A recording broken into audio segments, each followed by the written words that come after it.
Hello. Yeah, I didn't have a stream scheduled. I was just, I don't know. I was like still kind of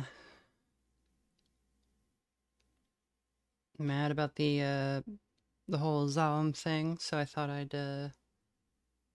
you know, do some gaming, which is not something I actually get to do very often off stream. And I was like, why don't I stream?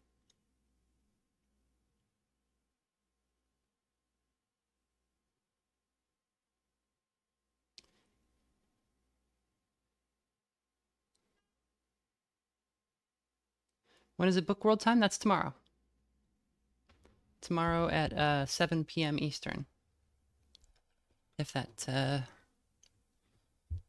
there's a schedule posted on Patreon and Blue Sky and YouTube. What am I reading? I'm gonna have to figure that out before tomorrow. Probably, I might read something from, I might read something else from, the, oh my God, Tales from Dying Earth, but I might also read, some of The Island of Dr. Death and Other Stories by Gene Wolfe. That might be fun. Oh yeah, Zom is the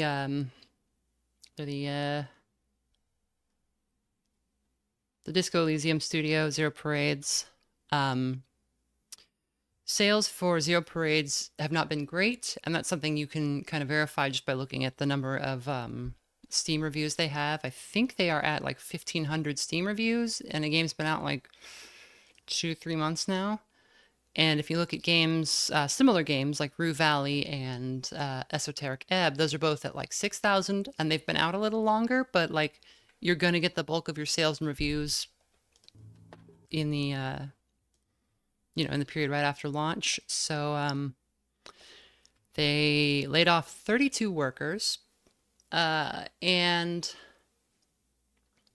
like they also laid off a bunch of people after the whole thing with Kurvitz getting fired and the Rimworld and all that. But and at that time there also seemed like there were some some of that turnover might have been to get the studio back into a running shape, but the fact that it's happened twice now is like, ugh, that's not great. It does suck. Yeah, it's terrible. And it's okay to be mad at the company and the bosses and everything, but I've seen a lot of people like cheering like this is somehow good. And it's like, how is that good? Like the bosses are still the bosses. They're doing fine. 32 workers lost their jobs, 32 people who made an amazing game, some of them two amazing games. Rimworld has pacifists. Well, this game, everyone's always like, her war crimes, I could do infinite war crimes. The war crimes make the game so much easier. The game is way harder if you try to be nice, like exponentially harder. And there's a one of the DLCs, Biotech, which is an amazing DLC. If you own Rimworld, it's the one to get if you need to get one DLC.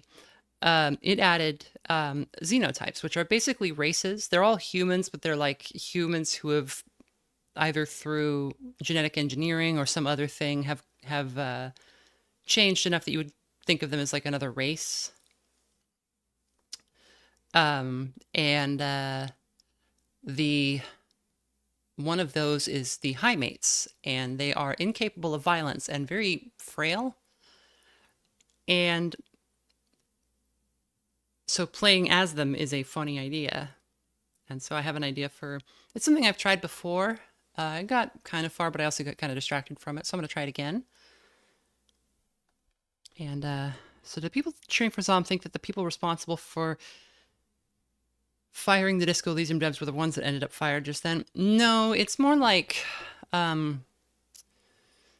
it's kind of a cult of personality thing for Robert Kurvitz. So the,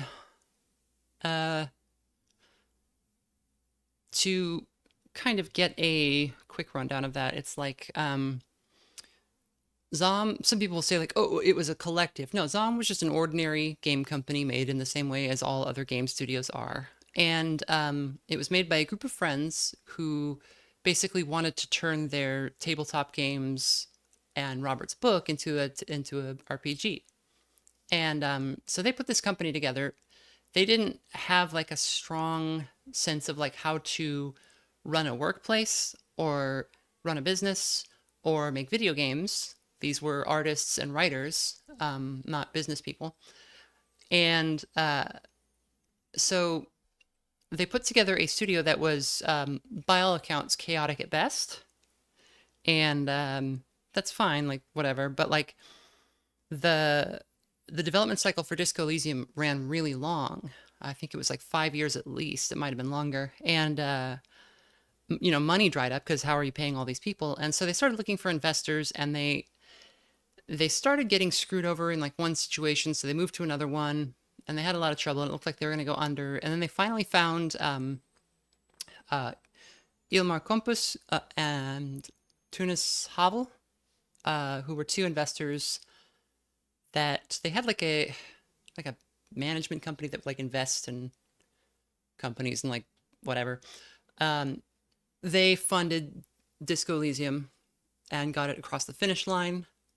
Sales were okay. They were not great, but then kind of word of mouth eventually got out, and the final cut was released, which was a major improvement on the game.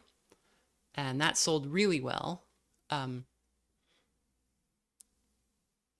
Amazing sales figures for a game of that type, actually. And not long after that, Compass purchased the like a majority stake in the company. And this was alleged by Kurvitz to have been illegally done, having taken like money from the company to pay for the shares of the company to own the company.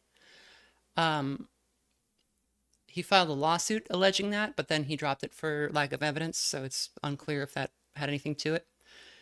In any case, he acquired the company through like normal means, and then not long after that, Kurvitz got fired.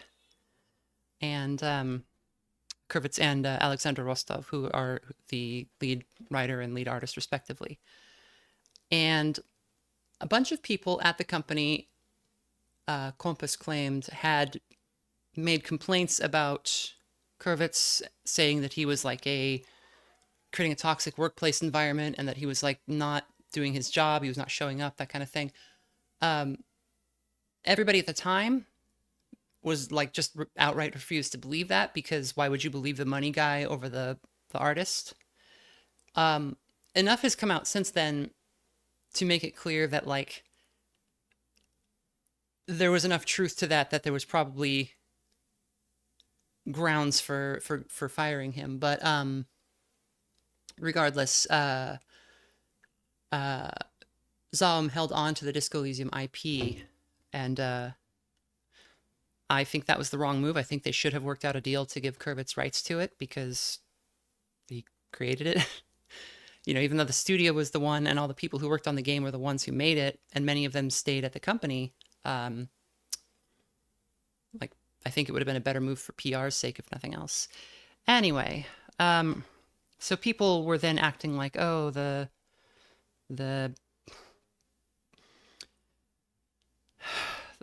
people were saying like, oh, everybody who's still at the company is a scab. That's not what scabs are. Scabs are people who cross a picket line. There was no picket line. The employees who were still at the company unionized. So like union workers who committed the crime of not getting fired, that's not a scab, right? Like that's kind of the opposite of a scab. And but people have a habit of thinking in terms of what you are and not what you do. And so people who adopt like a leftist political worldview or belief system get the incorrect belief that this makes them inherently good as long as they hold those beliefs. And it doesn't. It doesn't do anything, right? Like holding a belief is nothing. You have to, it's only what you do. And so, but people like internalize these beliefs and then don't take any other steps to improve themselves or their environment or do anything proactive. So like they behave toward the ZOM and its staff as in the same way that like conservatives behave toward a video game studio that has a black woman in the game. Like it's like exactly the same behavior. It's exactly the same triggers. It's like everything mapped out exactly the same, but just for a different set of political beliefs. And like that's not good because like yelling at workers is not leftist. If you were yelling at the CEO, sure, but like you're not. So whatever. And it's really stupid. And so people have just been like cheering, like, yeah, we did it. Like we got with like, yeah, take that, Zom. And it's like, what do you mean you did it? Like you harassed, like every time anything got posted about the game, you like dogpiled it and then got 32 people got laid off, and that's you doing something and that's good. It's really weird. It's really weird. And like, where do you work? What do you buy? I promised my best North Korean impression tonight. Let's hear it. Oh boy. Opens my mouth and immediately gets canceled. I'll just say in a normal American accent, do you have any idea how fucking busy I am? Fuck you, Hans Blix.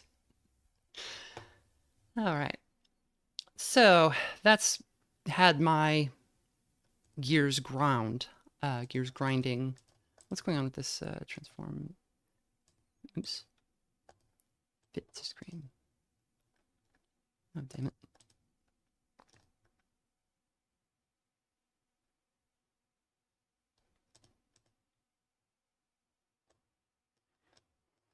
I really got to get onto like OBS or something. Streamlabs is so bad.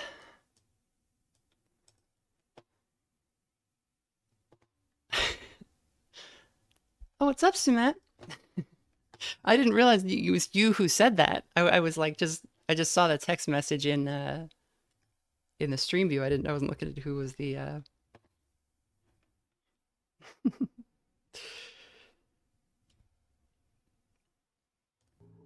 Oh, thanks for the gift memberships. Awesome. So we're gonna hit new colony. We're going with the grav ship.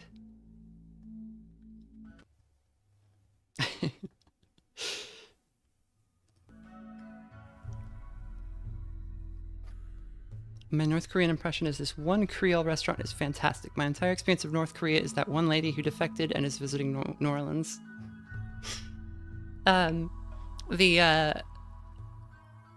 a really good North Korean like propaganda song, and it's no Homeland Without You. It's like a really good.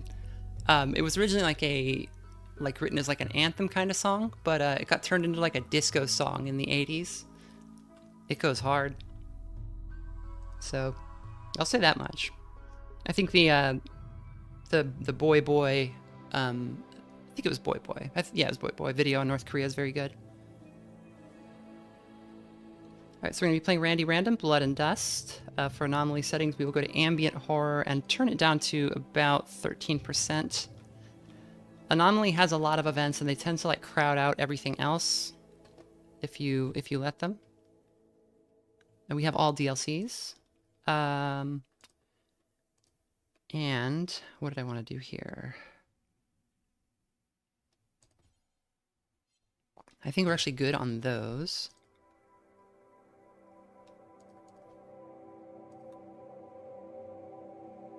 So we'll hit next.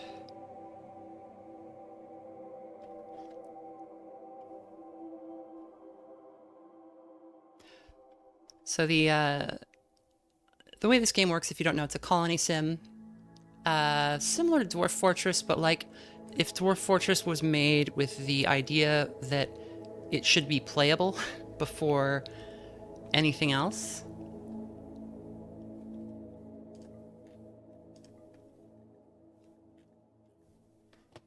And I've already got the ideologians and stuff all set up because they take forever. I would not subject you to that off stream.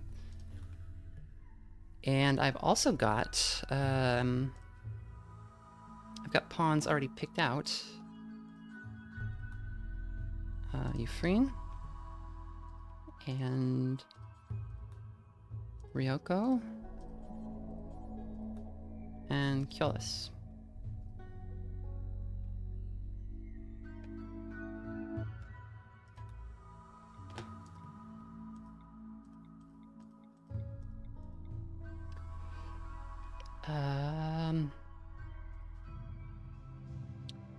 And I'm just going into edit mode here to get these like set up according to...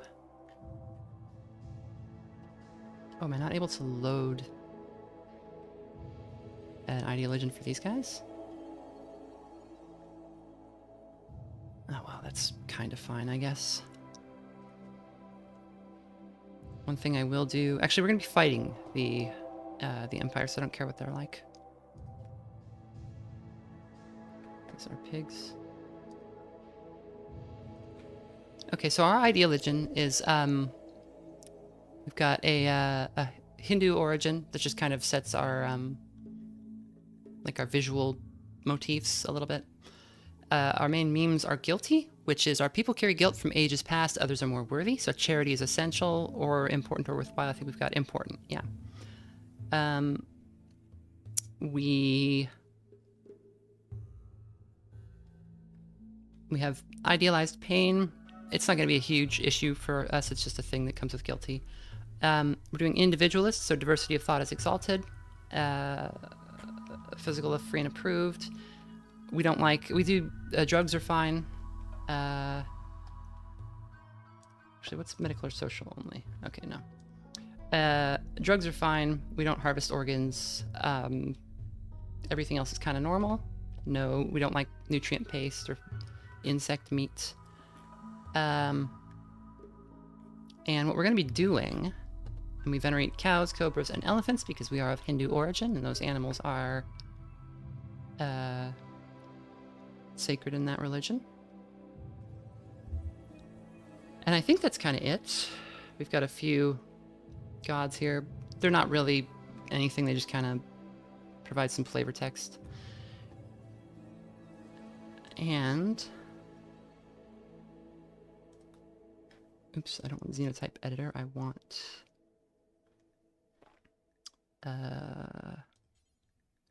Let's make these guys into high mates just in case we meet them later. Because we're playing as these three. There are 6 characters here who are left behind. They are considered to be part of our faction and they're just out in the world somewhere. They might show up, they might not. Doesn't matter too much. So our 3 characters are Euphraine. She's a... Kyolis is our leader. Kyolis is our leader. She's a 37-year-old bartender, optimist, straight, kind, delicate, incapable of violence. High mates are not born, they are created. And the idea is like the Empire will give some people these, it's kind of like gene overhaul to make them like these perfect entertainer, courtesan, companion people. And it makes them great at certain things like social and intellectual and medical, but incapable of violence and kind of bad at physical labor. And Euphraine, she was I guess before she got raised up, she was a crop farmer, but she's pregnant. And I figured that's that's the triggering event that has caused the 3 of us to run away from the Empire. We've got Ryoko, who is she was a merchant. And Ryoko is our character who has construction, which is going to be really important. And that's kind of all that matters. Super hard for this. So we'll hit start.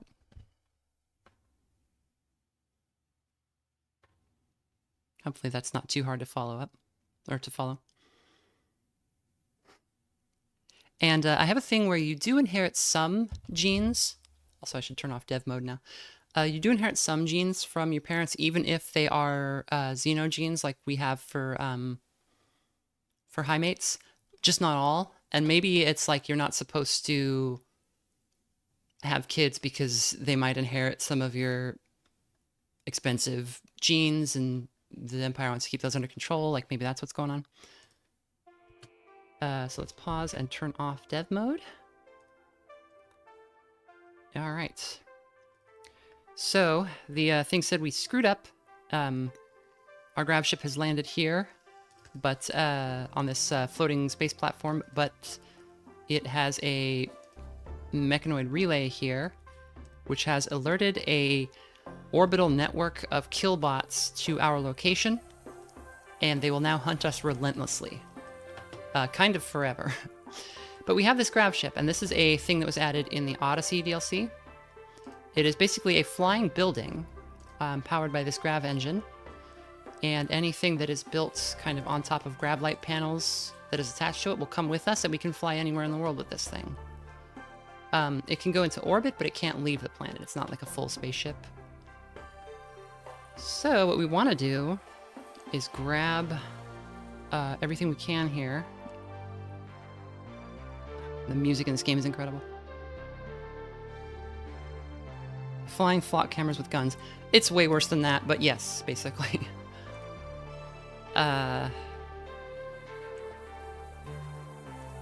So let's get the ladies out there and hauling some stuff as fast as possible. So what we're going to do is we are going to... we can have only our... We can only have high mates or children, or I think one... I've kind of think, because what we're going to do is we're going to go with the Imperial Trader storyline. So we're going to have one person who's like an Imperial deserter, can kind of be like our one person who can sling a gun, but we're going to have to rely on traps and visitors and all kinds of weird tricks to save ourselves from violence, because we can't fight. So we're going to haul everything out of here. These grav light panels will be really important, and we have just a little while until the mechanoids show up. 10 hours.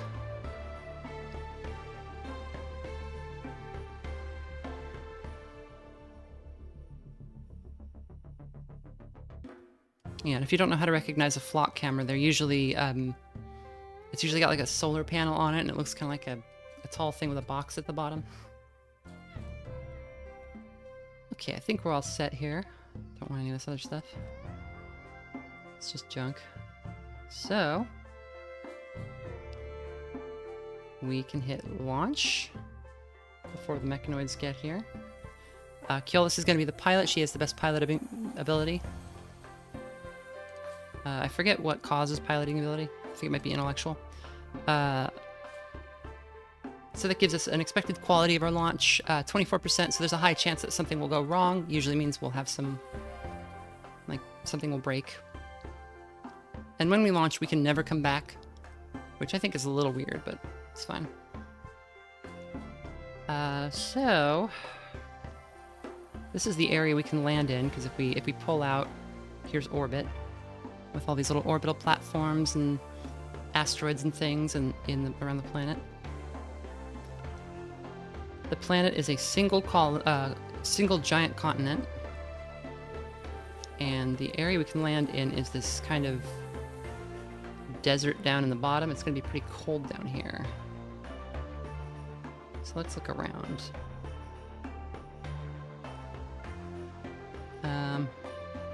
We can see the temperatures are pretty low. I prefer warmer, but you can always get what you want.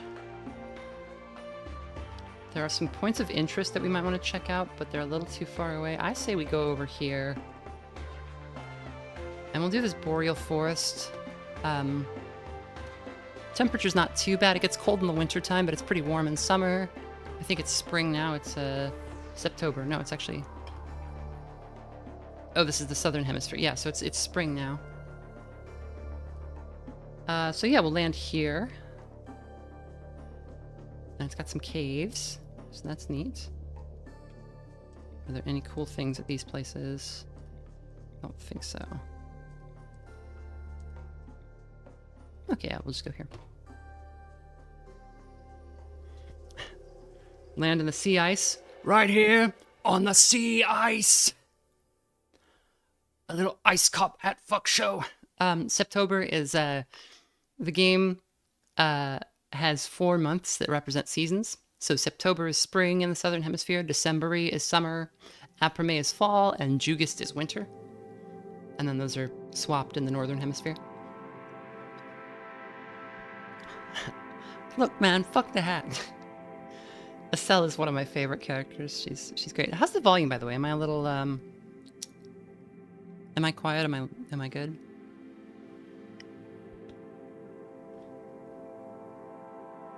Of the names, Septober is my favorite one.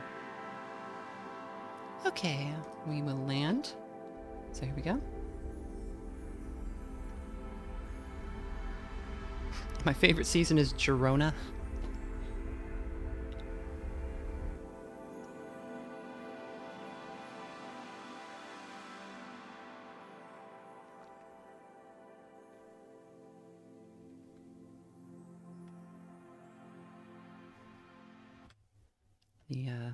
Sorry, the music probably cut out just now. The music in this game is incredible. So I want to make sure that's audible. All right, so here's our map. Like I said, we've got some hills, a little bit of a cave system here. Doesn't look like there's anything too interesting inside of there. We've got some ruins around, which we can strip for materials or just like move into. And yeah, this is like a northern Canada type area. So Rimworld is, it's kind of like a dune situation where humanity expanded all over the galaxy, and then kind of whatever Earth was, we don't remember where it is or what happened to it. There were no aliens anywhere to be found, but we have created a lot of bioengineered life, and also we've seeded a lot of planets with Earth things like pine trees. So, and we're on the galactic rim, which is further away from the sort of old imperial locus of control. And the Empire's still around, but they're not what they used to be, basically. So I want that steel that we can get right there, because high mates are very bad at mining. Yeah, I'll take the steel and we'll just make our house out of wood or something. I'll just land on these boulders to get rid of them.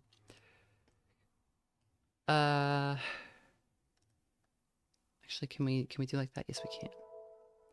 Okay, so we will put our door right up against this, and then we can build like a wood wall here or something, so that we only have one entrance, and then we can use some traps to secure that. Okay, so we'll confirm the landing zone.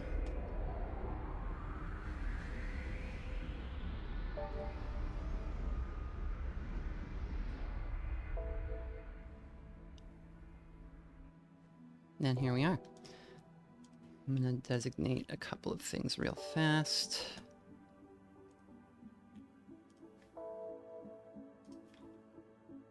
Furniture. We want to construct some beds in here. Actually, let's not do that.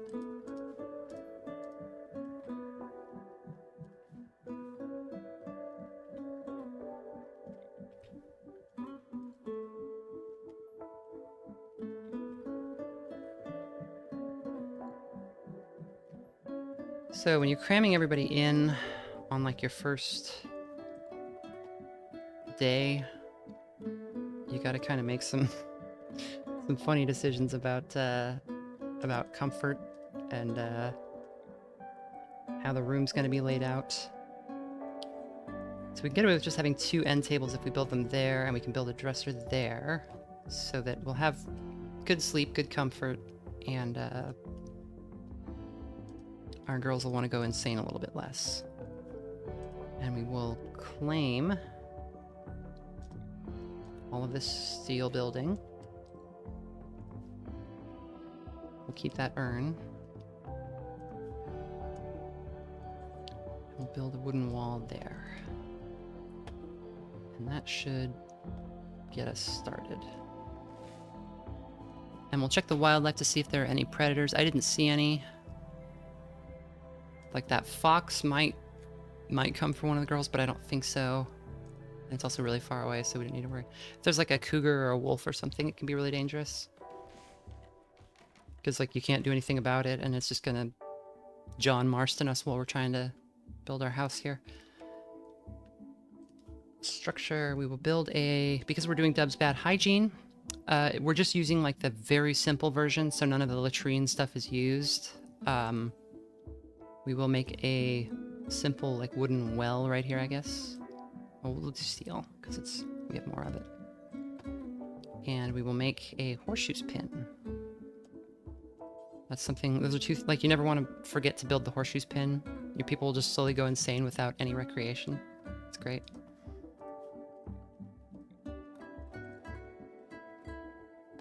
And I think that does it.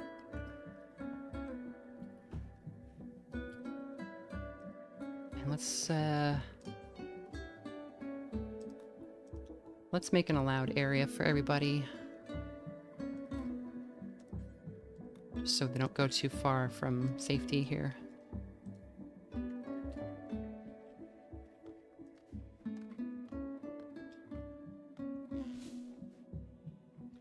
So just like Dwarf Fortress, they'll automatically work according to what their work is set to. We want to set their priorities, though, according to what they're good at. So Keolis and Euphraine are both really good doctors. Ryoko will never do doctor work. Everything else we can just kind of let go at the moment, I think. Ryoko can cook.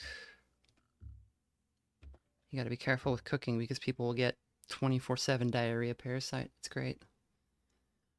And I'm gonna disallow fishing it's technically allowed for high mates, but I'm gonna disallow it because it's kind of not in the spirit of beings who are not able to harm anything. They're not vegetarians, they just can't personally harm anyone. So this is a pacifist in a practical sense, not in a not necessarily in an ideological sense, although our ideology tells us to be nice. Oh my god, a great wolf. Okay, we want to get everybody inside right now. I don't know how I missed that.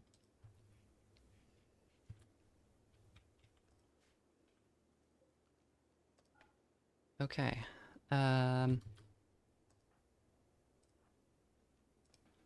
Who is our constructor? Ryoko. So this is kind of why this is such a challenge, because we wind up with these... Like there's a predator here and there's absolutely nothing we can do to kill it at the moment. And it will just eat everybody. So we have to wait for it to leave, or... You used to be able to check how hungry they were. I don't think you can now. So it'll go for a squirrel or something, and then we can... And we can go back out, but we need to kind of wait until it does that. Or until it goes to sleep. I feel like I can get away with having Ryoko just like build a bed real fast.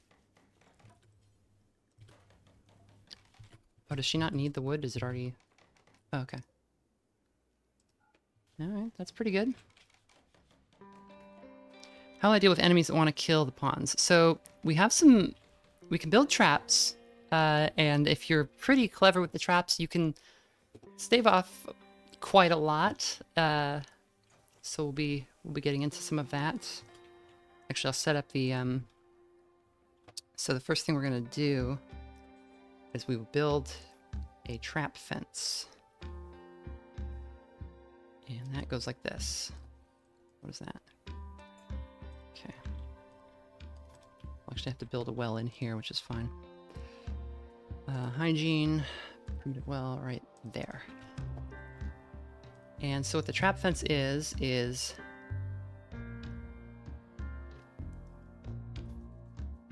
every...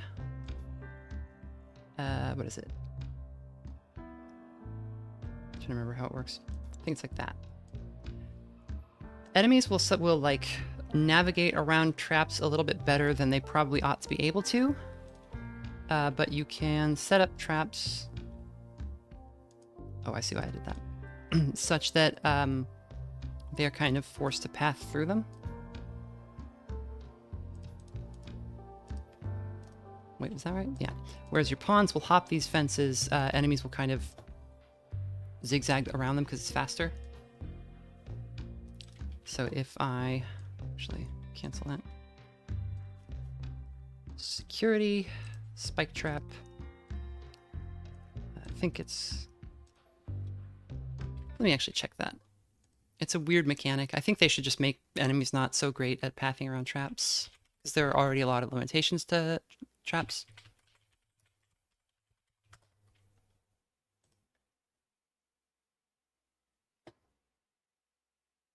Okay, yeah, you alternate. I thought so.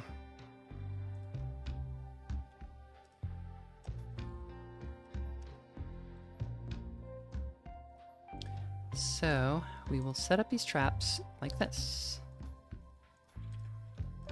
Security, wooden spike trap, boop, boop, boop. So enemies will come around here, and while our pawns can just hop these fences, the enemies will zigzag and step on every single one of these traps. The trap gets disabled when the enemy steps on it. A trap is not guaranteed to kill an enemy, even like 2, sometimes 3, depending on what kind of enemy they are. And so you have to do more than just these, but these will get us like through our first couple of weeks here, I think. Material does affect the damage of the traps. Yes, it. Okay, where did the Great Wolf go? He's over here, or she. If we see her eating something or sleeping, we can pop out. So yeah, better material, but the mirror. Okay, it's safe to pop out now. We will just cut some trees real fast here. Zone, expand allowed area. Just like to this. Clear that allowed area. Lock everyone to area 1.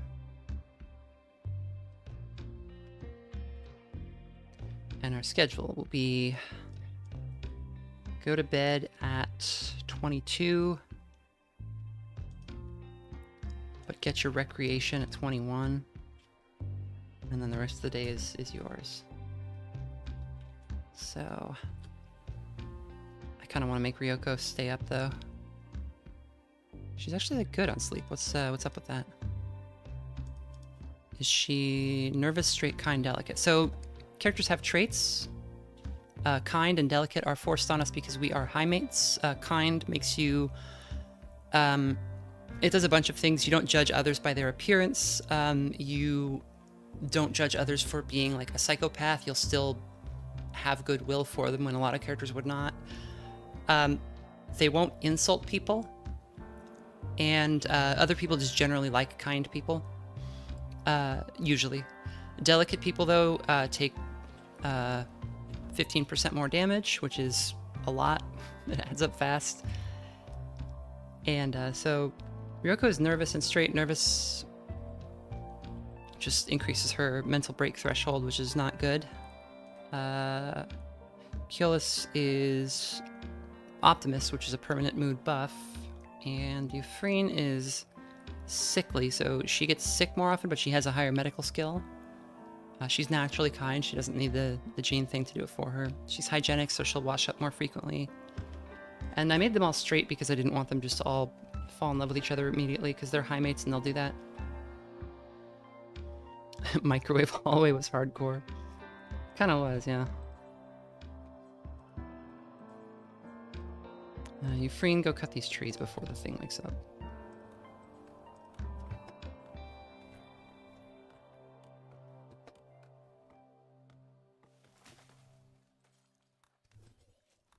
And I'll just have Ryoko build this fence. And she thinks she needs to go back to sleep, so I kind of have to like manually click all this to force her to do it. But fences build fast, traps take a while, and they use a lot of resources, but it is worth it. Another problem that wolf poses is it's too cold to plant anything. And so gathering is going to be our only way to get food right now, because we can't hunt. So I'm just going to have you freaking run out here and get some berries real fast. It's not a great way to do it, but we want to just have more food, because our current stores are, we have 52 meals. They eat like 2 or 3 a day, I think. So things go quick. Oh, she's vomiting. She's got oh, is that morning sickness? Yeah, it is. Thought she was. We'll just eat them. Take them inside.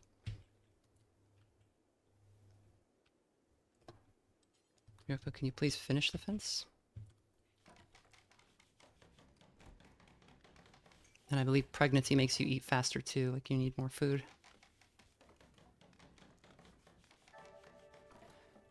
Okay, so the first raid we get will probably just be one enemy, and they'll probably just walk right into one of these spikes and die immediately, but, you know, having that is a big deal.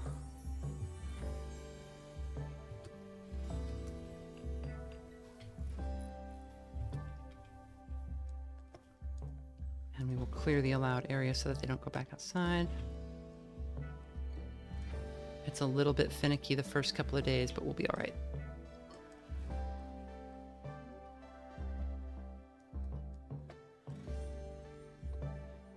I found your channel from your Fear and Hunger series. Love your content, and then recently discovered that you kept making videos. Yeah, I've been around. I made all kinds of videos. I've got several other big long video essays. I did some on some really great Lisa fan games, that 2 of them that I think compete with or maybe are better than the original. I did Signalis. I'm working on Final Fantasy VIII right now.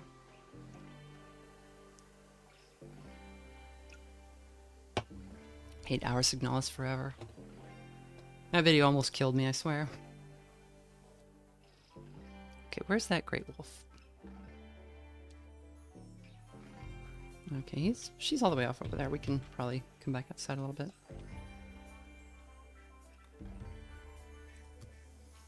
So we can watch their moods by the color of the panel. There's like a little bit of a lighter blue, and it'll track down as their mood goes down. And if we start seeing it get kind of halfway, it'll turn yellow or orange. And if that happens, we need to pay some closer attention to them and figure out what's going on. There's edible fungus in that cave if we need it. Euphrane's pregnancy progressed from the 1st to the 2nd trimester. Okay, Euphraine, I know you're 4 months pregnant, but I need you to cut down some trees. Just get on that.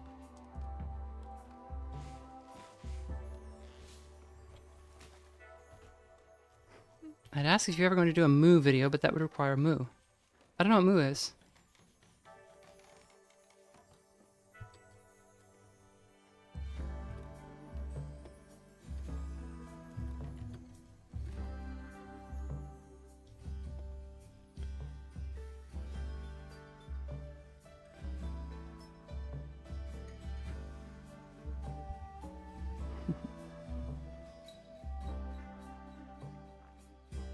Will I ever do anything CDDA related again? Yeah, no, I make Cataclysm the Last Generation, so I make a whole video game.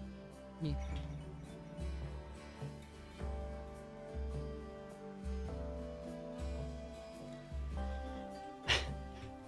I have to, the Signalis video put me off of the game because even the video had me kind of weepy. I don't know if I could handle drinking from the hose. It, yeah, it's like weapons grade sad lesbians.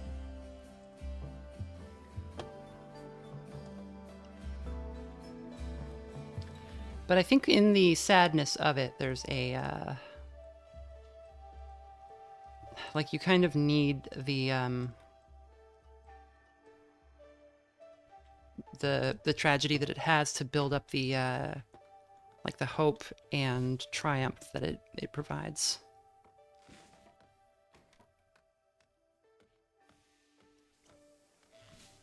However you interpret the secret ending, there's that last shot of the two ladies where it's like no tragedy can ever take that away, right? Like that happened and it was real. So it's great. Okay. One thing we can also do is when we take off, we are going to be, like if we took off right now, we would be leaving all of this wood stuff behind because it's not on Gravlight panels. So what we want to do is start building Gravship substructure, which is what makes something a part of our ship.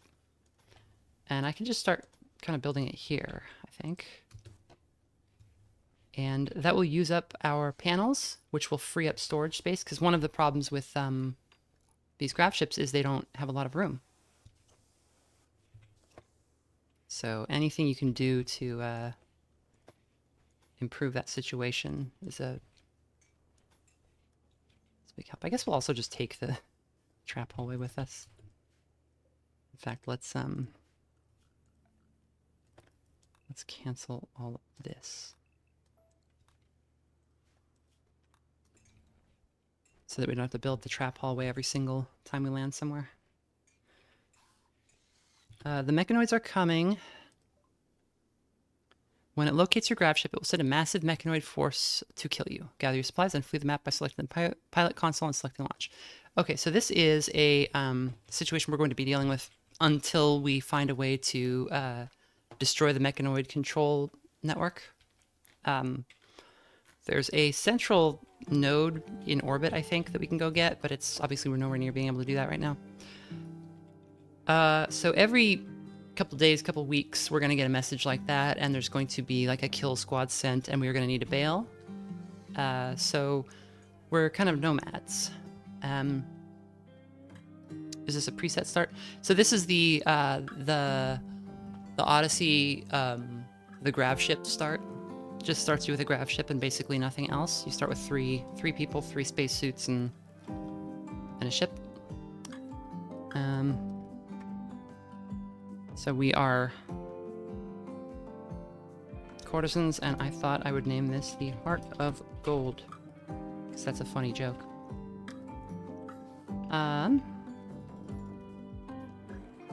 Yeah, and so we're basically just chilling until we get the notification that we're about to get raided or another event happens.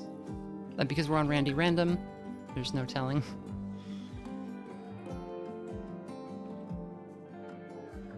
Any more berries?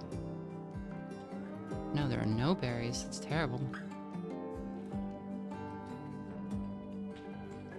We'll be heading north so that we can get some warmer territory that'll have more food. Grub tax.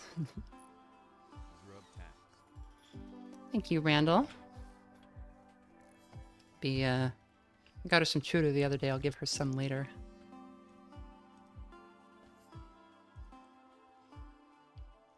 Is that harvestable? Can anybody get that?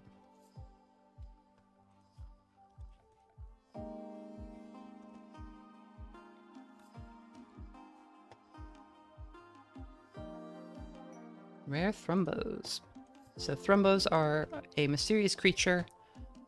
They're thought, if there are any aliens, it's thought that thrumbos might be one of them. They're like a big herbivore, a big quadrupedal herbivore with a horn and white fur. They're majestic. They're really hard to kill, but if you kill them, they have really good fur, tons of meat. But they're not hostile as is, so we'll just leave them be. Hell says, I've never seen anyone play any storyteller other than Randy. So Randy is good for streams because if you know the game well, Cassandra Classic is the hardest difficulty by far. People think it's Randy, it is not. But the Cassandra Classic AI schedules events and raids in a very strict pattern, which is determined by the devs to be like the ideal, to create like just the right amount of like tension and release for putting pressure on your colony and stuff. I think people don't know about Phoebe. They just assume she's easy mode. She's not. If you're playing the game and you want to do something complicated, like build a cool temple or something, and it's going to take forever, put it on Phoebe, because Phoebe plays a little bit like Randy, but there's a much longer pause between events. But when she does raid you, she tends to raid harder than other storytellers. And so I always put it on Phoebe if I'm like trying to do like some weird roleplay colony or something. I guess this is kind of a roleplay colony, but I think for the sake of the stream, Randy's better here. And I don't need a lot of time to set up, I just need stuff to happen. And yeah, Randy does semi-random events. He's actually not as random as people think, but one problem with Randy is that he sometimes has long periods of accidental nothing happening, because it's just a roll.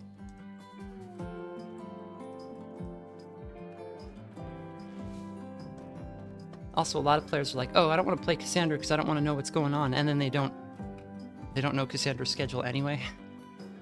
So it's like, they may as well be playing with her.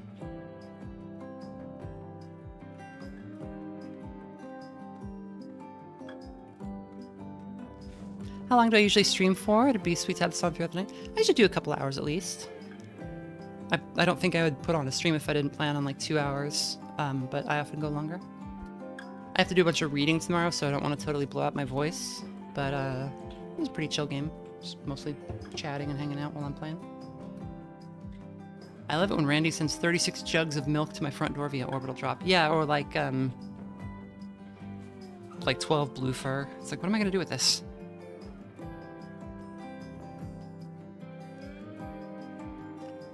Is that heel root grown? I don't know, actually. I've just clicked harvest on it because I saw it. If it's like big enough, if it's 100%, you get more stuff out of it. But if it's like 89% and you're about to leave in a couple of days, you may as well grab it.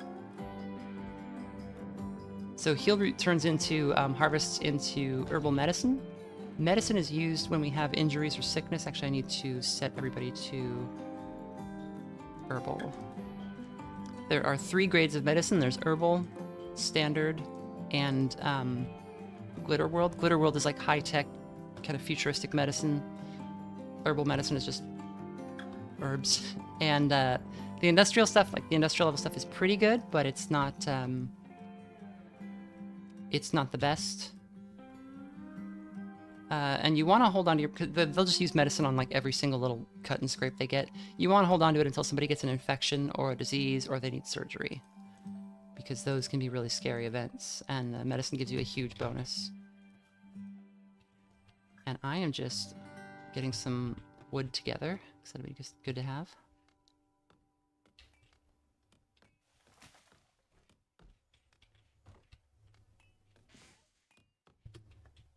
So when we get to our next location, I don't think I'm going to build it now. Actually, can we get any steel? Maybe I can set them to mine some steel and they'll just get some, maybe. They're really bad miners, so like, they have such a bad penalty. I think it's a -8. They have such a bad penalty that it takes them a very long time to even have the equivalence of like 1 mining skill. So it's almost just not worth doing, but since we're just kind of sitting on our butts, we may as well. And let's find out where that great wolf is, just so I don't lose track of it. Okay, it's over here with the thrombos. It'd be nice if there was like a way to track where that stuff was.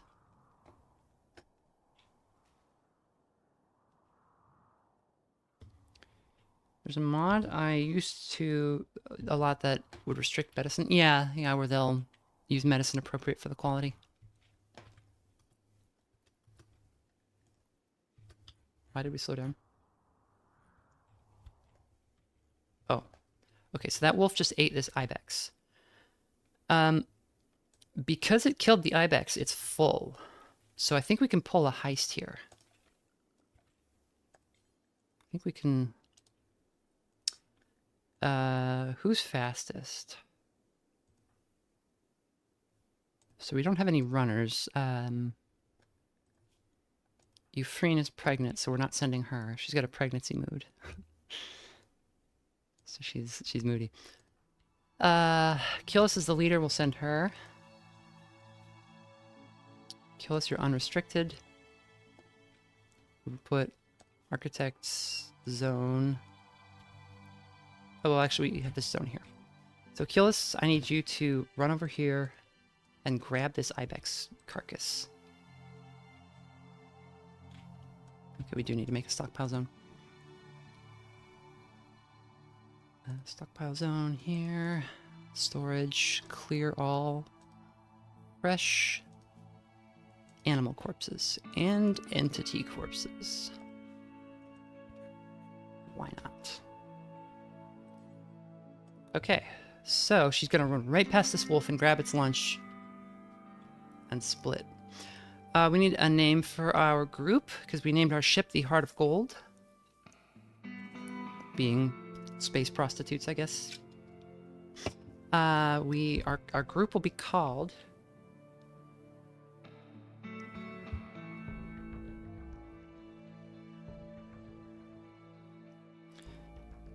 which traits do I consider bringing to the colony and which do I avoid? Pyromaniac is usually a never take. Just because pyromaniacs, there's no way to stop them from setting fires. They'll just always do it at the worst possible time, usually. That's one of the few. I'm sure there's another one I'm forgetting. What should we call our colony? Or our little group?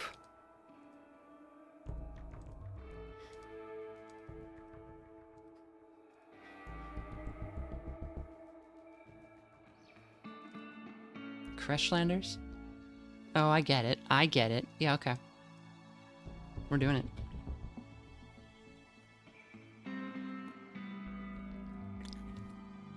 Kill us if you... Oh, the crow's getting it. Stop that crow.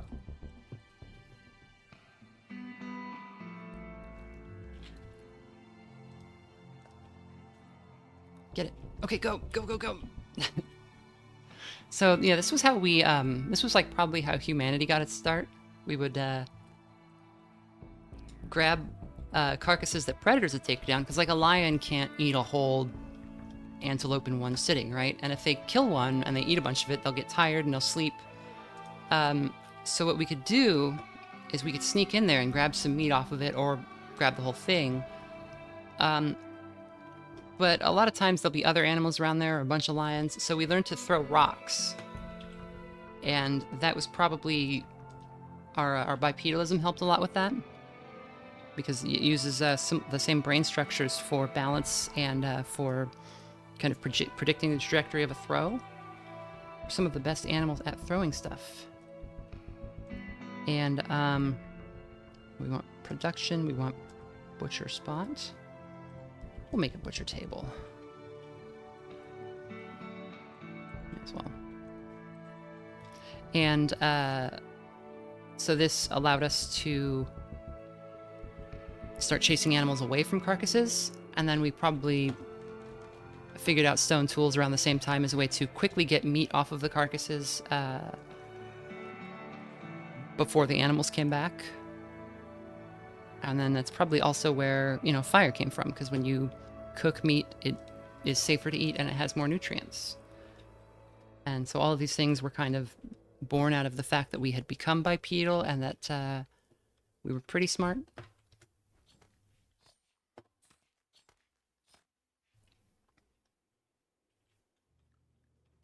Also make a production. We'll make a... Wait, it's food? Am I insane? Where's the fireplace? Oh, it's in temperature. That's right. Campfire over here.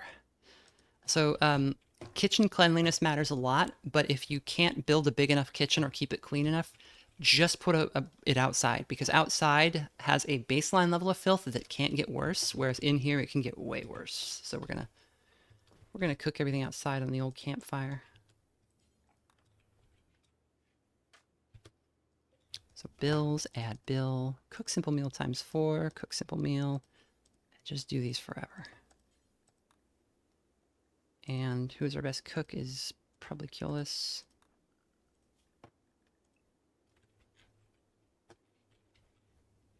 Yeah, like the look how slow this is. This is at triple speed. Well, let's look at this at single speed.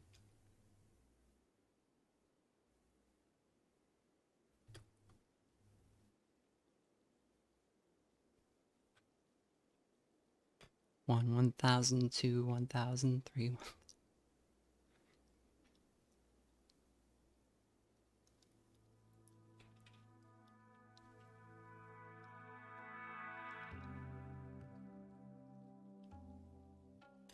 Was that 15 seconds per tick?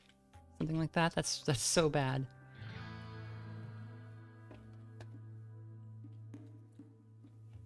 The rock is confusing her. I think she's just like physically weak and doesn't want to do it. You know? Which one is steel? That's the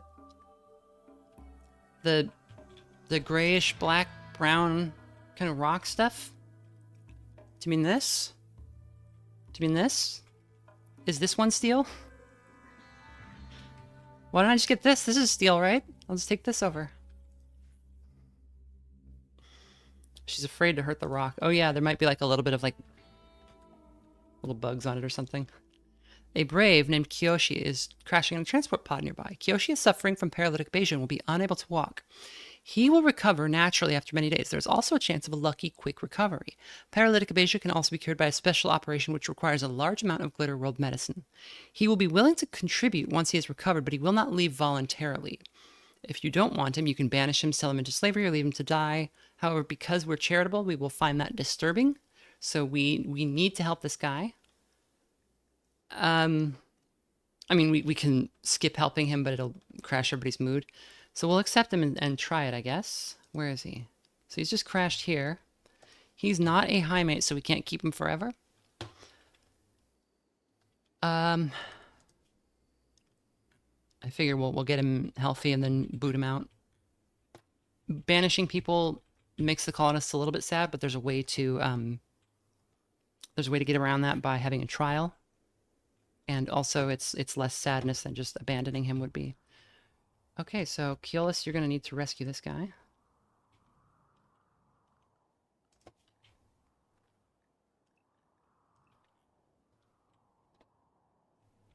What if I got rock dust under my nails?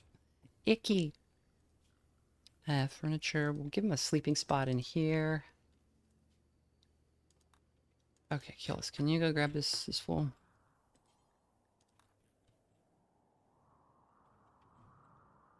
Trying not to get eaten by a wolf. Or a horse.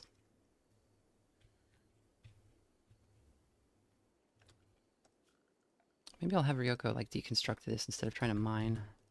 These are slate. I don't need slate. Because these are steel walls. And she can deconstruct walls just fine. Like she's great at construction. It's just mining that sucks. Oh god, this music is so good. Why don't you go do that? It's much more useful.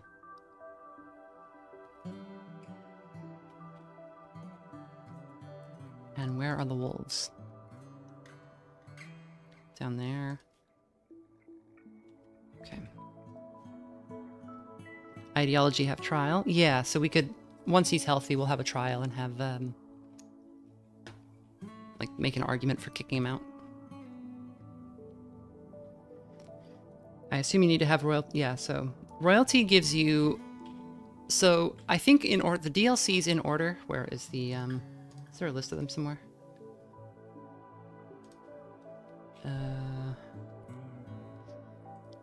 So the DLCs, I think the best one is Biotech by far. Odyssey's a close second, and then I would say Anomaly, Royalty, and Ideology.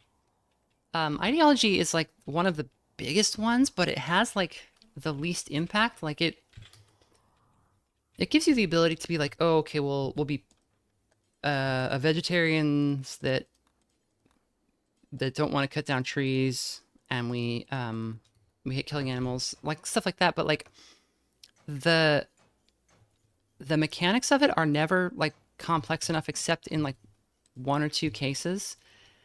It's all really obnoxious. Like if I show you the old way, look at all this. Every single one of these is like has like 3 options, and this is not even all of them. This is just like they're here. This takes like an hour to set up before you play.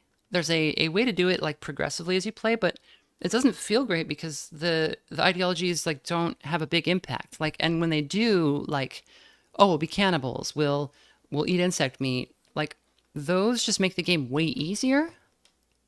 So there are a couple really cool things in Ideology, though. There's Blind Sight is a cool way to play like a colony once or twice.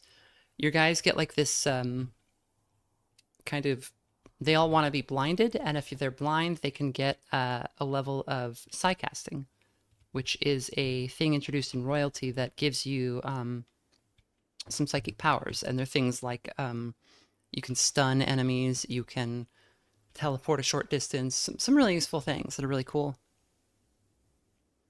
Yeah, it's good for some specific themed runs, but like it's not one you want to have, like, you want to mess with every time. And it makes a lot of things more obnoxious. So like this guy, Kiyoshi, he's not our ideologian. Where is he? He is into libertism, which is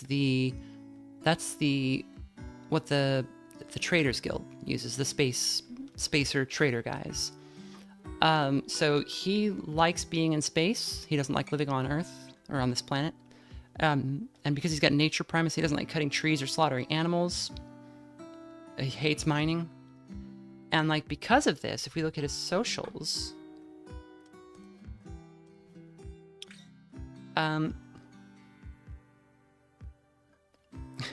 so they're super high for all of these characters because they're gorgeous, like physically stunning, plus 40.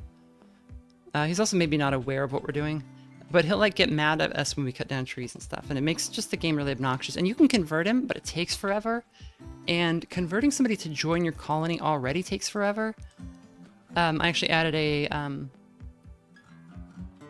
mod, Wololoo, that makes it a little bit easier, a little bit less annoying anyway. Because like colonists or characters that are like feeling good will have a lower chance to be. What are you doing? You are getting this one nugget of steel all the way across the map. Okay, that's a great use of your time. Yeah, fantastic. Thank you.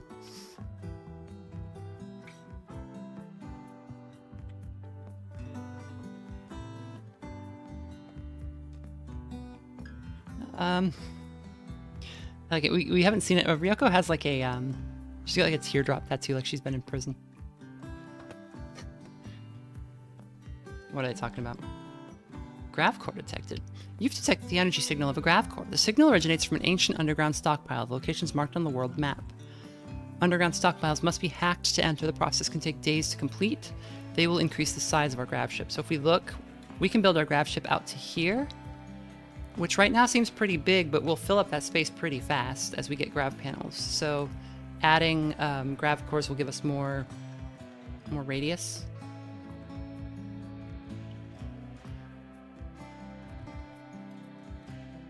But yeah, like by default, characters are... I've got berries now. Okay, let's get those. By default, like characters are more likely to stick to their ideology and resist conversion attempts if they're happy. So you have to like, if you want to play optimally, you have to like torture people when you kidnap them to brainwash them into your ideology, and then you have to like do a 180 and actually be super nice to them and make them super happy so they'll join you. And like it's just such a weird way to like force the player to play, and it doesn't feel intended. Euphrian made a comment about games to Keolis. What are they talking about? Keolis told a joke about life's annoyances to Euphrian. Euphrian chatted about cute animals with Keolis. Making formal suits, they're talking about. Made a comment about practicing with guns. Explorers. Xeno-humans. Cooking with lentils. So yeah, they just have little conversations and stuff and hang out. It is certainly rewarding when you finally convince somebody. Yeah, but it kind of already was, right? Okay, our ship is ready to launch, so we can do that whenever. I want to hang out here because we've started to take advantage of this place. We've got, you know, like we would lose our beds and stuff if we did that. But I think what we're going to do is when we get the warning, either when we get the warning about the mechanoids closing in, or when we get a raid or something that we can't deal with, we'll just bail. In the meantime, we can gather up more steel. I'll steal it. No one will ever know.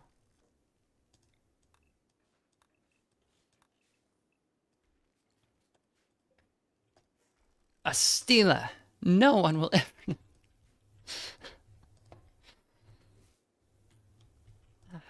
I love to amuse myself.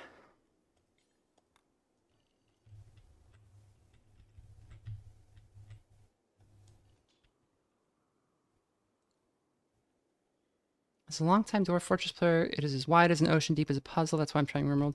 Yeah, Rimworld is not quite as deep, but like there's a point where it's like, how much does depth matter if it's like depth you can't get to because the game gets you so hung up on minutia. And I say this as somebody who loves Dwarf Fortress and has played it since it was 2D. Like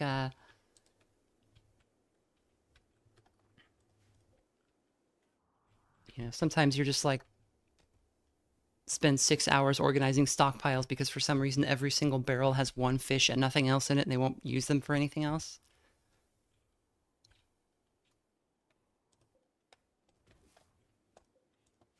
Or there's still a lot of weird stuff like Kias, like a parrot can fly off with a wheelbarrow somehow. Ambrosia sprout, well, we won't be able to make use of that. Ambrosia is like a plant that is like a natural drug that grows that you can harvest and eat. It makes people very happy, but it only grows wild. Torrential rain. Heavy rain is beginning to pour from the sky. It will cause temporary flooding around bodies of water. Okay, so this is new in Odyssey. Odyssey made the world a lot more interesting. This is going to flood, but it's probably only going to come out like 5 or 6 tiles. I don't think it'll matter to us. The rain will slow us down, I believe, and it will also make people way worse at shooting. So.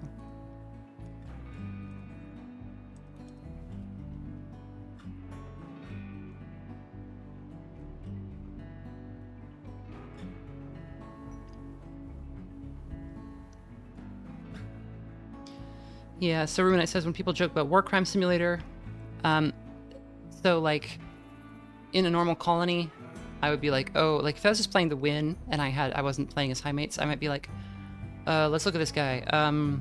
Sanguine is actually a good trait, so I would probably not do this with him. But like if he had a bad trait, I might be like, okay, well he's here and he's helpless. Let's just harvest a kidney and a lung and a heart, and then throw him in the nutrient paste machine. And because that's the optimal thing to do. So like the war crimes are a little bit unimpressive because they're like the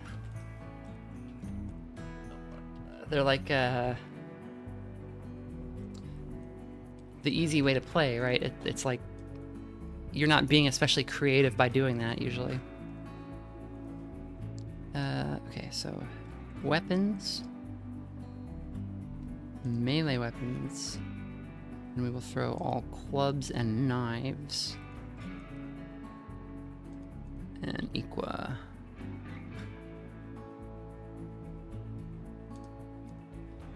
And just tossing out kind of crap weapons in this dumping stockpile here.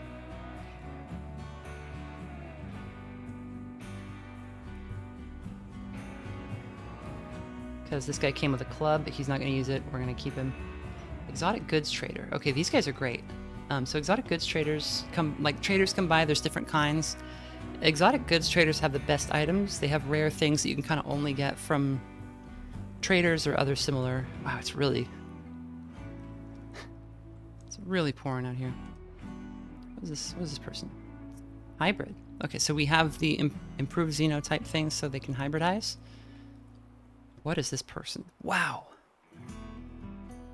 Hyper aggressive, unstoppable go juice dependency. So they're part.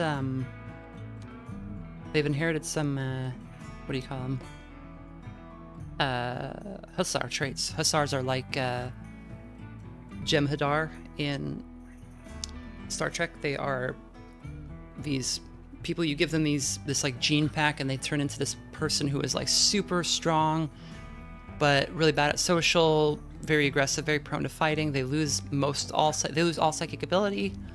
They become bad at like art and social and plants, but they are amazing fighters. They heal fast. So this person is like half vampire, half hussar. What did the game generate here? That's a wild combo. That guy's very strong. Your uninspired war crimes bore me, worm war criminal girl. Who has the best social? I think Euphraine. No, Ryoko. We'll send Euphraine. Kind of doesn't matter. Hi, Grub. Hi, baby. Hi, baby. Hi. All right, so they have a lot of interesting things that we don't necessarily need right now. What is low gravity? Carriers of this gene move and work more easily in low gravity environments, however they're slower and less efficient planet side. Okay. The skill trainers might be good, but we don't really need either of these. Books are always amazing. Razor's Intro to Food Production. This gives us... Oh, it's just a plant training book. That's amazing. Okay. Shaping the Future of Carpet Making. Narratives. A famous tale about the author's life is known, but included in the document's notes. Lauik Moikog sailed the seas of Baya, claiming to learn carpet-making secrets from the living oceans themselves. This inspired him, and he left behind an unparalleled collection of carpets and tapestries. The Book of Blood. In these jumbled chronicles, a moral hero tells the story of a tribal myth of an ancient god of rage, whose influence touches all people and the heroes who sealed it away inside a tiny stone prison. He describes the feeling of his mind being forcibly reconfigured by the dark psychic influence of a larger intelligence. This book is terrifying in content, tedious in execution. And this teaches us 2 anomaly skills. Anomaly is really cool. The problem with anomaly is that it's kind of... If it is centered around like an anomaly-based playthrough, anomaly adds like a... there's basically a monolith with some kind of a dark intelligence inside of it, and you're like studying it and trying to either seal it away or unlock it. And you can learn all of these cool like rituals, and you can catch entities that attack and like lock them up like SCP and use them to like extract bioferrite, which is this really cool metal, or like use them to generate electricity, which is fun. They have bionics, bionic spine, neurocalculator, psychic harmonizer. Harmonizer would be great in this colony. Actually, probably not necessary though. I think I'm gonna grab the food book. It's a kind of a boring choice, but I could get a cat, but I'm not sure I can feed a cat yet. A Necronomicon for some light bedside reading. Gene pack non-senescent. Whoa. That just prevents people from getting old. We can't do gene stuff yet, but that would be really strong. For the life of me, I can't figure out how to gift a sub. Here's this. Thank you. Ponder dive. I actually don't know how to do it either. I'm sure there's a button. And we're just going to spend the gold. So raids that come are based on your colony wealth. Dealing with traders is always reducing your colony wealth because they're always you're always taking a loss on anything. So it's a good idea to sell anything you don't need to them, or even just gift it if you want their faction to like you. And so unless you're saving it for something specific, it's always good to just get rid of any wealth you can. Okay, so we'll do that. Where is that item? Can somebody take that inside?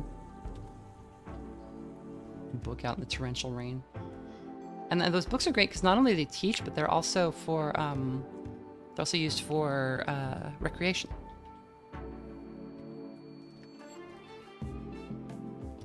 And also, if you have kids, they will read the books. And kids have a education stat, and the better the stat is, the better the adult they grow up to be. So.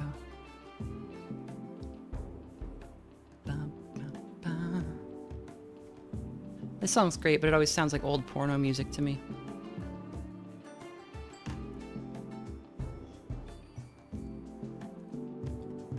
Although a porno with Rimworld music would go kind of hard.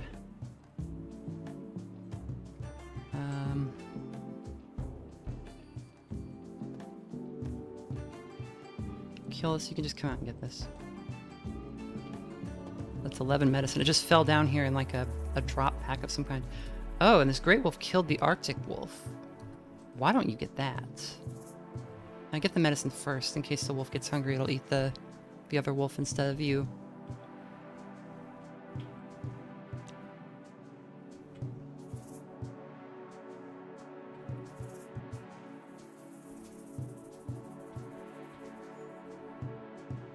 Get out of there. Get away from the wolf. Okay.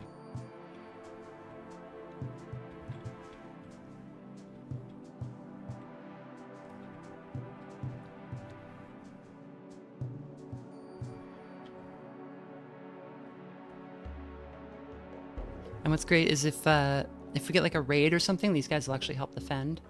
Unless they're friends with the raiders, but they usually aren't. Because raiders are usually coming from groups that aren't friends with anybody.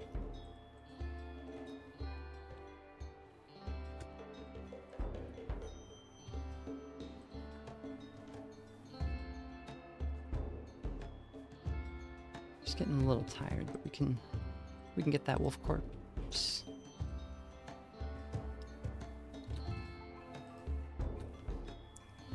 Okay.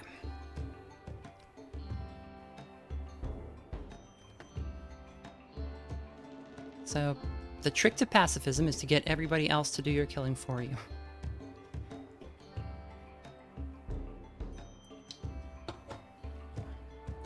Our hands are clean.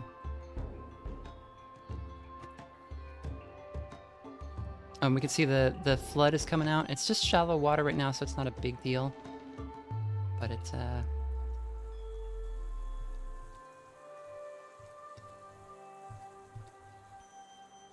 she's talking to Kiyoshi. So Kiyoshi's not like in a coma.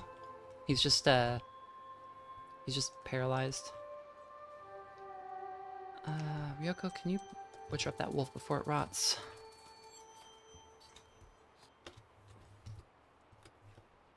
And stand out in the torrential rain, cooking this wolf amid the rising flood water. Oh, they left a gift. Oh, uranium. Okay, so uranium is not radioactive in this game. Doesn't cause any harm. It's just used as like a stronger, heavier metal than steel. But it's pretty rare. Some random items need it, like some high-tech items need it. Looks like our thruster broke, so we'll just fix that. Okay.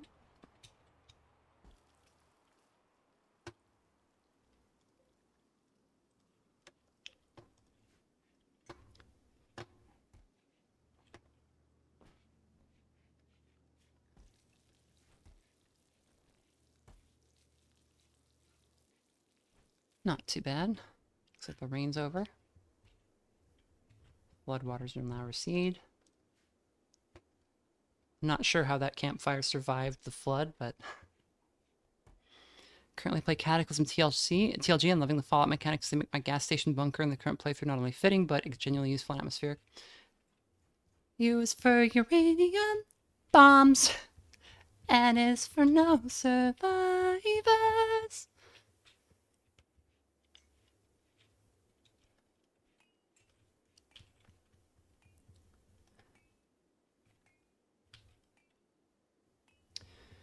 But yeah, I love the it was pretty easy to put that Fallout weather together in Cataclysm. So I added if you don't know, I added an event to Cataclysm that is basically a weather effect. That is, every once in a while you'll get nuclear fallout. The sky will turn dark and it will start kind of raining ash, and there'll be smoke in the air.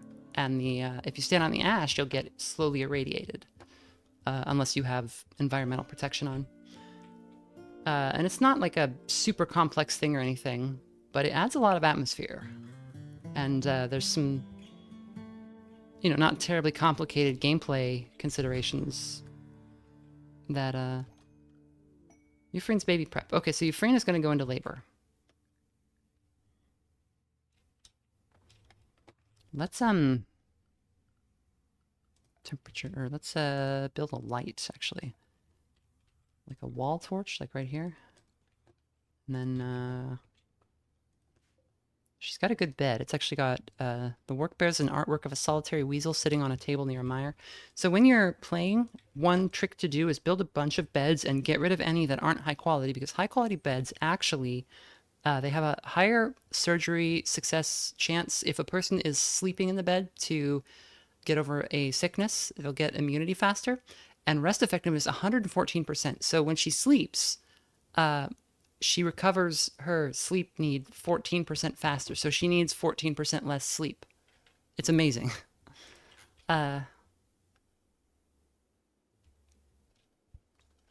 Radiation is good for survivors. Well, it can be. It can give you some cool mutations. Or some really bad ones.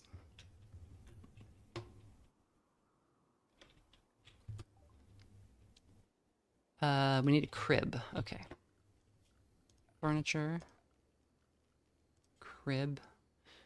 We will put the crib in here because babies cry, but also because we're gonna have to take off and the baby's got to go somewhere when we do that. So these two are just hanging out. They're having a little colonist party. Ryoko, instead of reading, can you build the crib? Yeah. Okay, so health, 3rd trimester, father unknown. We don't know anything about this baby yet. It could come out with any kind of genes. We'll see.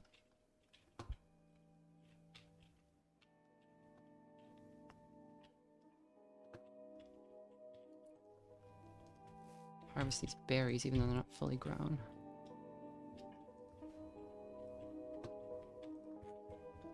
Things have been pretty chill so far.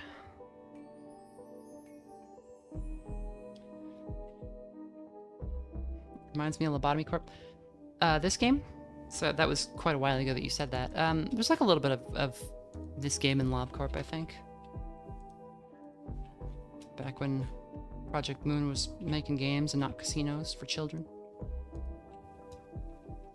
Yeah, I said it.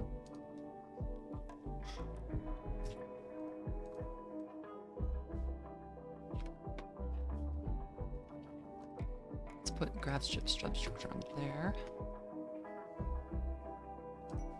Quest available: The Fleeing Knight. Veneranda Apokos, a knight of the Red Sovereignty, is calling from nearby. Her guards were killed in ambush. She escaped, but is now being followed by a man-hunting hare. So this is the royalty quest that lets you ally with the Empire. We're not going to take it, even though this is a charity quest. It'll make our guys unhappy. We're gonna toss it. They can be unhappy. We're going to take the Deserter quest, and we're going to fight the Empire, even though they're really strong. Because that's our role play. Build a data center. I could, yeah.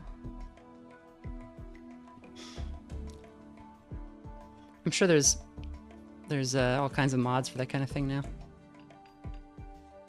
I guess a lot of the stuff in... so Biotech is the best one by far. Not only does it add the other, like, xenotypes, the other basically races, it adds children, it adds, like, chemical weapons, it adds a bunch of stuff, but it also adds robots that you can make. And these robots are mechanoids, like the kind that are coming to kill us, and you control them directly with, like, one of your colonists has like a brain implant that sends out like radio waves to control them. And they're really good, they're really cool, and they generate a ton of pollution. So that would be the equivalent to data center. In fact, to make the better ones, you actually need to like feed people into this machine that like rip scans their brain to get like an AI like base for the thing to use, but it like kills the person who it did it to. It's great. Man-hunting hare, yeah, it's always a really easy, like a single weak animal. It's like a duck or a hare or something. Like, what even happened to you? Who was guarding you? What did they do?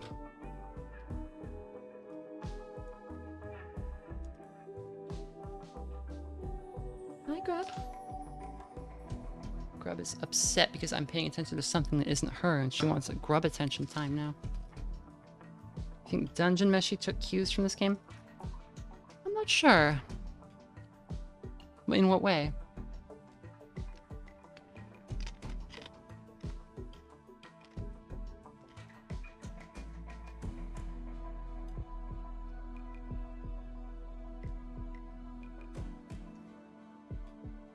I just hate farmland.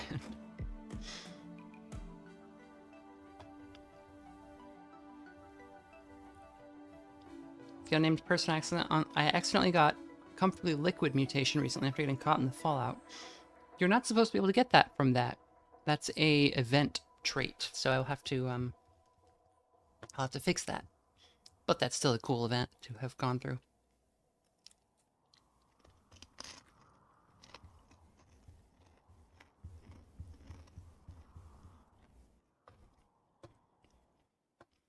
How dare you expose a flaw in my programming? I actually didn't program the radiation mutation. Somebody at DDA did that.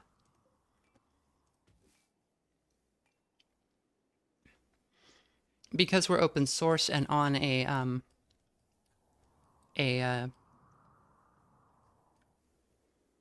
like a free for use license, we can share code with each other.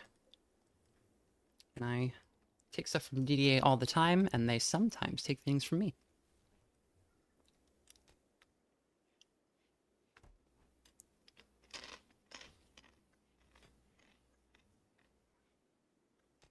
Dungeon Meshi started 4 years before Rimworld came out.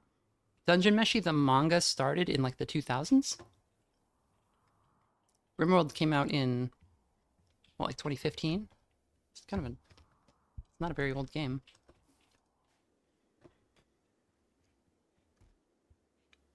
The man-hunting hare is so specific.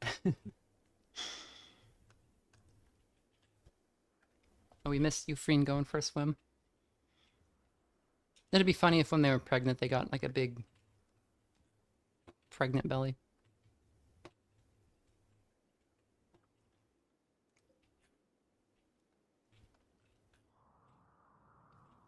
My friend is having a baby, or had a baby, and I missed the chance to make fun of her for being all round because I wasn't visiting when that happened, so.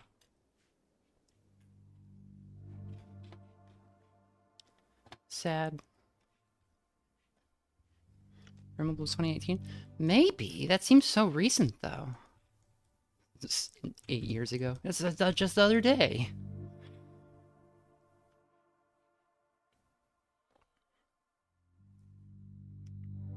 Oh, yeah, the unnamed person. It's not like a huge bonus. It's like a +1 dexterity.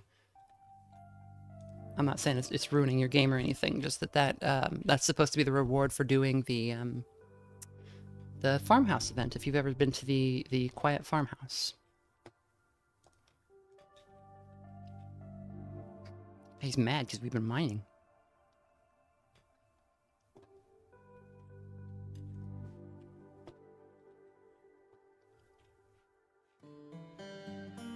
The man-hunting hare is so specific in their killer rabbits and dungeon meshy. True, but that was a randomly generated event. It could have taken any animal in the game. A pack of man-hunting swans have entered the area to immediately draw attention to this point. So we have an event now where there are 4 man-hunting swans here. We need to get everybody inside,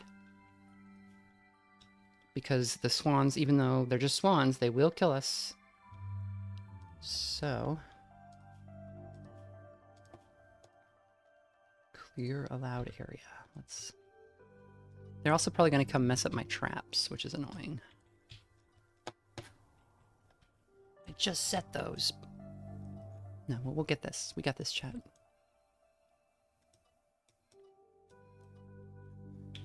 Okay.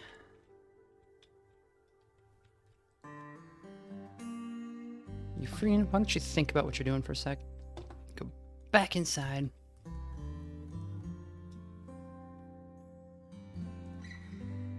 Okay. The doors are closed and the swans cannot get us. Where are they? They're coming. So any animal in the game can go manhunter. They have Scaria, which is an infectious disease that can drive humans and animals into a berserk rage. Scaria-infected animals can't be tamed. It's supposed to be kind of like a fast-acting rabies. It also usually makes their corpses worthless. So.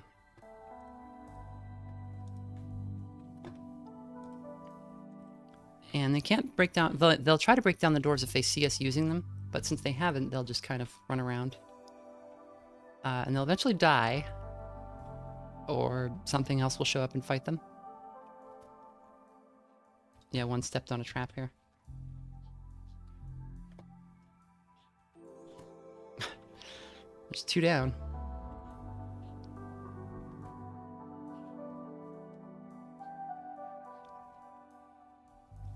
Swans hunt you IRL too. I like swans a lot, but they are pretty scary birds. He like went for the trap specifically. It's like he knew breaking the trap would be a little bit annoying to me. Also, Biotech added this, what is this called? Rot Stink, which if you're not wearing a gas mask or some kind of face protection will eventually build up and cause lung rot, which is a disease that needs, I think you need yeah, okay. I think you need like a, like a new lung to fix it, and it will eventually kill you. All right, why don't you guys, storage, and we'll put corpses here too. We'll put rotten corpses only.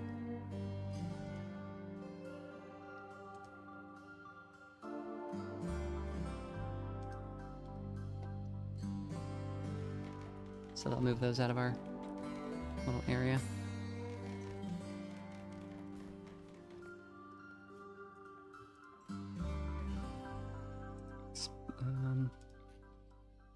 So the home area is the area where they'll automatically clean and put out fires.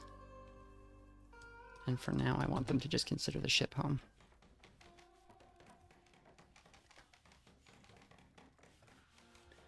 What's the largest non-fantasy creature in the game that can hunt you down? A Thrumbo, but I don't think Thrumbos can be manhunters without you like attacking them first. They will go berserk if you attack them, and then they're very dangerous. I think some of the insects are pretty big, and then of course there's a couple of really big mechanoids, but they're not animals. They're giant insects that are like I guess a little bit like Starship Troopers.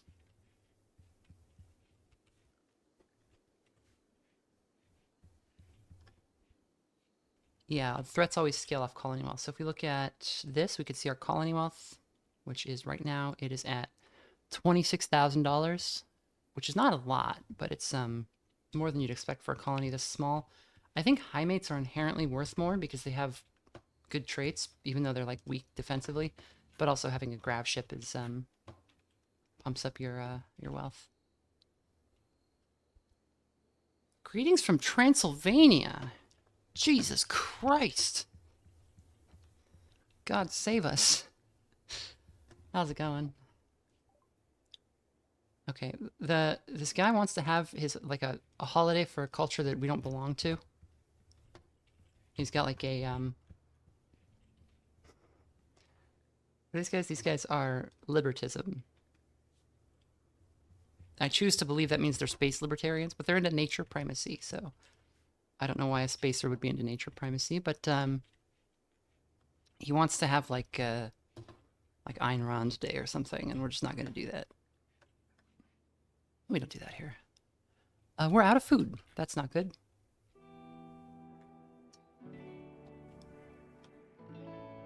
Okay, let's get some berries ASAP. Are there any?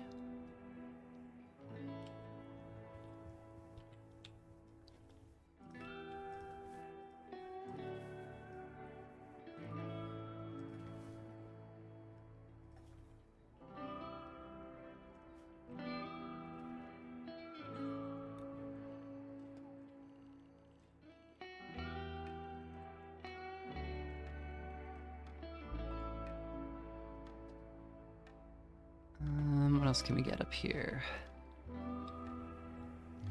It might be possible to like... I don't think so, actually. I was gonna say it might be possible to like bait an animal into attacking and then run onto the trap, but I don't know that there is a way we can successfully bait them. We will also harvest these mushrooms. We don't like to eat mushrooms. They're not good tasting, but it's not that big of a deal. Especially early game because we have low expectations. There's a stat called expectations that goes up as you as your colony gets more wealthy, and as characters get like ranks and stuff. But you start with very low expectations, which is a huge like passive buff to mood. Okay, we want to feed Euphraine first because she is the most in need of food.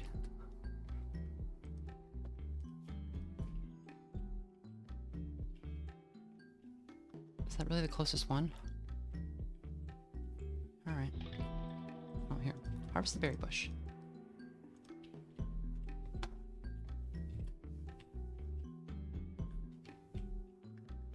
So is anybody else for plant cutting? Okay, they suck at it too much to bother. Okay. So that will get her up out of malnutrition, which is good, so that her baby will be okay.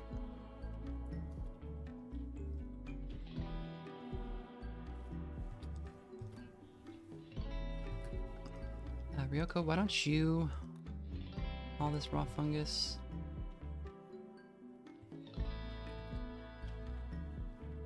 It's actually quite a lot of it. I was expecting that much.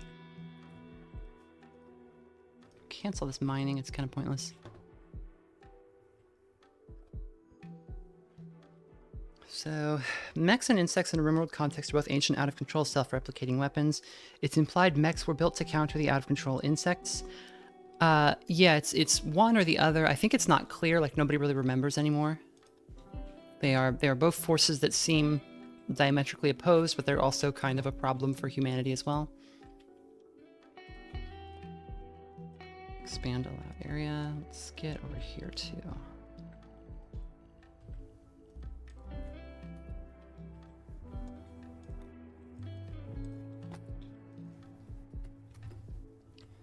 Euphraine, why don't you harvest these glow stools? Cullis, you can... Ryoko, you can cook. Oh, wait, we need expand allowed area just down there.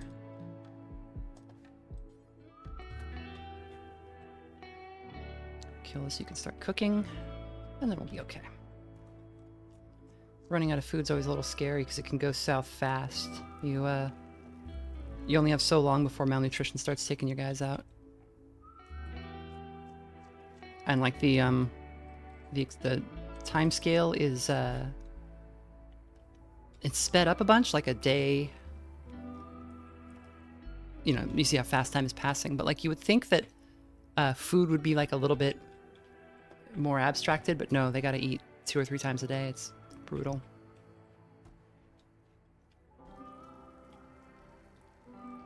Okay. Okay, so we're just at low food. We're not at starvation anymore. That's good.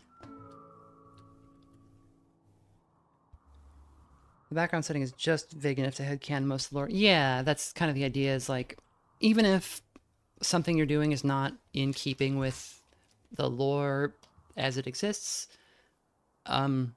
yes it is, because your planet is different.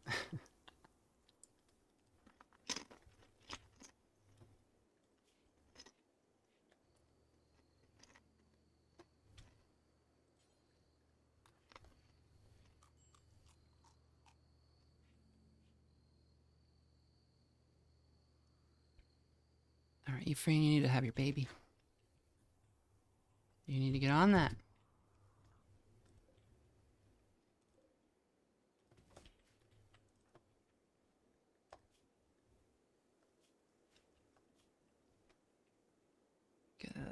She's running out of food already.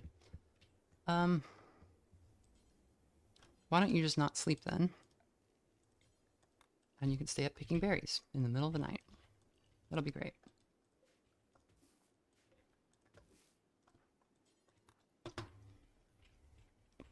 Randy's been holding out on us.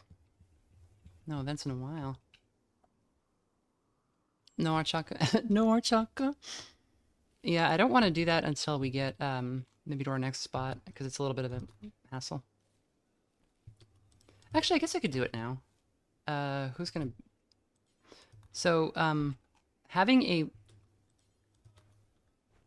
There's a screaming man outside. Oh, I think he's having fun.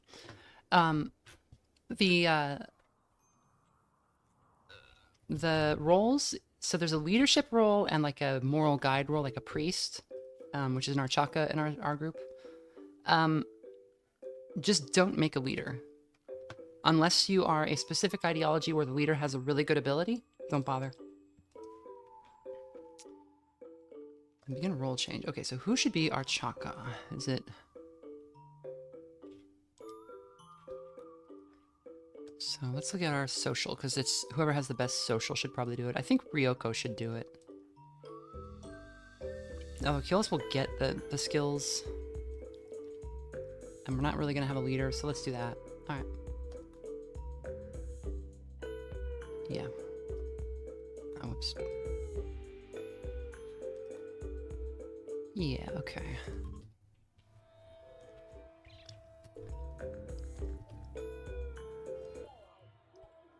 And so because we're Hindu origin, we get this kind of like sitar. It's nice. So I have an intention to mess with the garland tree. I wouldn't mess with the garland in the tree if you put a gun in my mouth. Garland tree is such an obnoxious mechanic. It's so bad and useless. It's terrible. I can't believe how much they flubbed it. And like the idea's cool, but then you look at how biology handled, or biotech handled mechanoids, and it's like, why wouldn't I just use that every single time? Like, I like the nature theming, I like the idea that they're little cute little guys, but like they suck. They you can't use them for anything. They're terrible. The Claw Triad is they hit pretty hard. They hit about as hard as a Thrumbo, but like they just die so fast. They're so useless. Yeah, you don't enjoy having all of your colonists spending 10 hours a day to generate useless pets? No, no, I don't. The, Alright, so... Kylus is now Archaka. That gives her a couple of abilities. She has Convert, Reassure, Counsel, and Preach Health. These have like a 3-day cool... Like, there's a global 3-day cooldown, I think, if she uses any of these. Preach Health is amazing. It just makes somebody... If they have an infection or a disease, it makes them, like, gain immunity faster. Which is, you're always in a race with those. Really, really good stuff. Convert is useful if you're just trying to get somebody on side, but it's kind of already handled. Council is really useful sometimes, but it's very situational. Just makes somebody's mood go up way up for like 4 days or 5 days or something.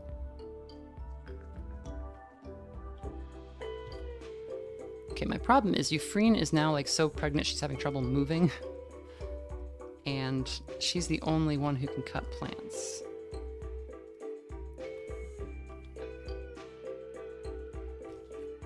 Is there maybe like another dead animal I can steal?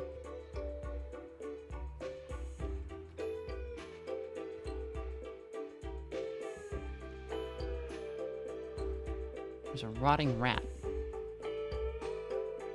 Can't eat that. Alright, keep at it, ladies.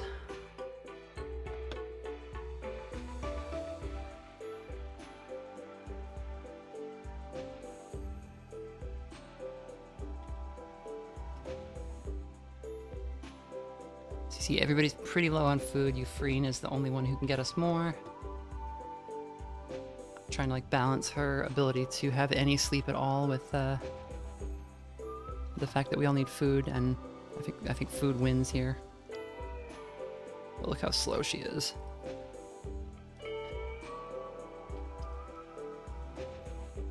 Okay, eat those berries. Get those berries, don't eat them, let one of the others eat them.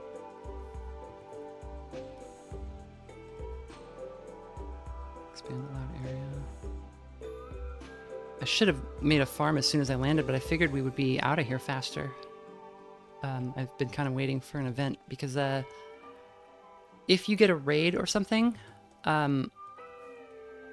being able to just cut and run is really powerful.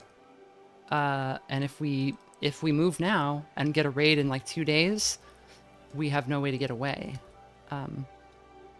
So I'm just gonna botch the harvest. Is that how it's done? Any more mushrooms? Yes, there are.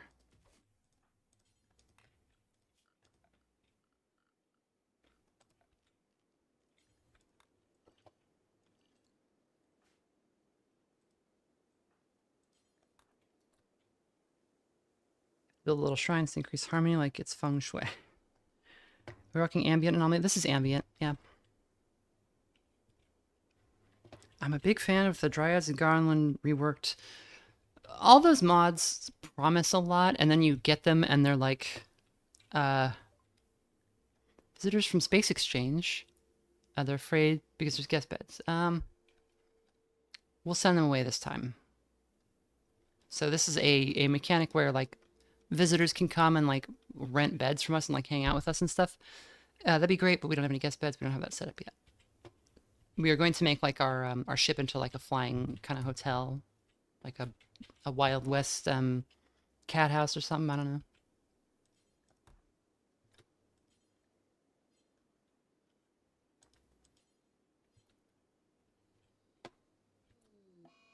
Oh, she's in a daze. Damn it. Okay. All right. Yeah. Fine. Actually, I'm going to set for prisoners. I'm going to have Keolis take her prisoner. So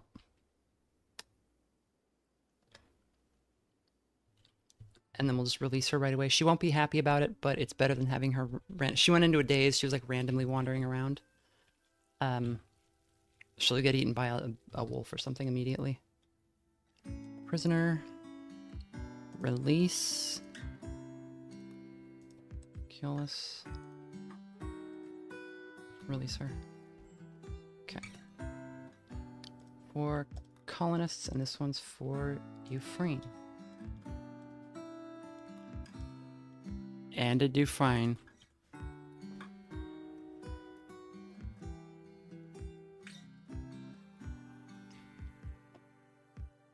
Such a streamer game.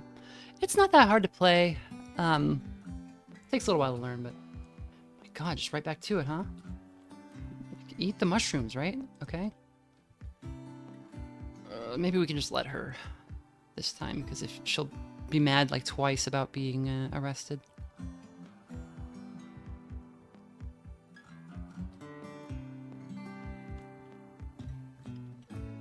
can arrest her if she wanders too far off or gets into trouble or something.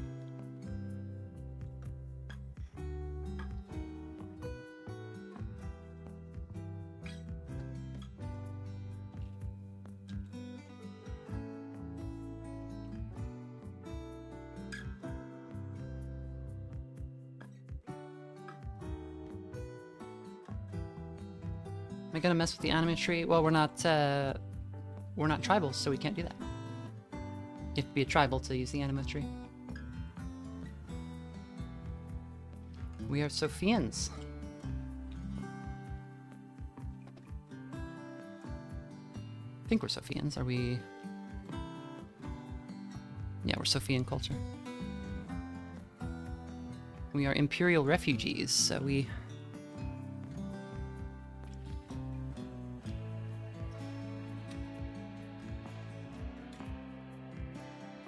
We do as is done in the Empire.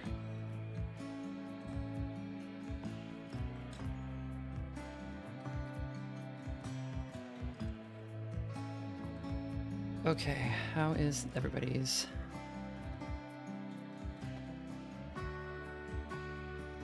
Okay, we're just gonna have to arrest her again. Try to arrest you, Freen. Okay, we'll set this for prisoners. Confirm. Arrest you, Freen. And then prisoner will release her. It's a little bit weird that you can even do this, because arresting somebody cancels their mental break. The penalty is that it makes them mad. But it's like a little bit cheesy, but like the alternative is to allow her to just let everybody starve because she's the only one who can effectively pick food.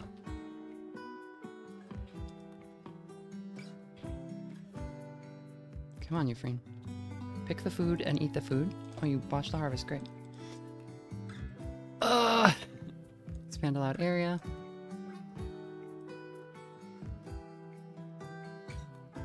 We might just have to move.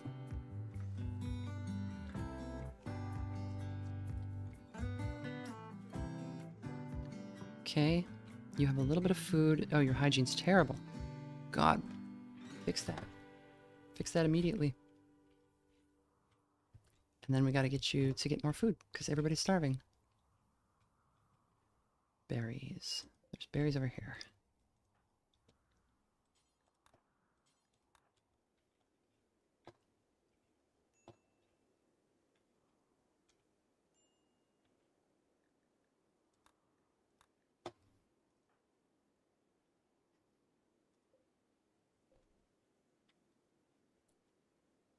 Berries here. Let's do these first.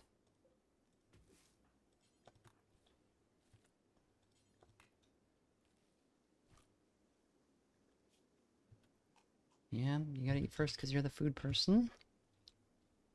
But you keep screwing up, so the others need food really badly. Or they're gonna start being unable to do stuff. Ryoko, go eat these immediately. Need more berries, berries, berries.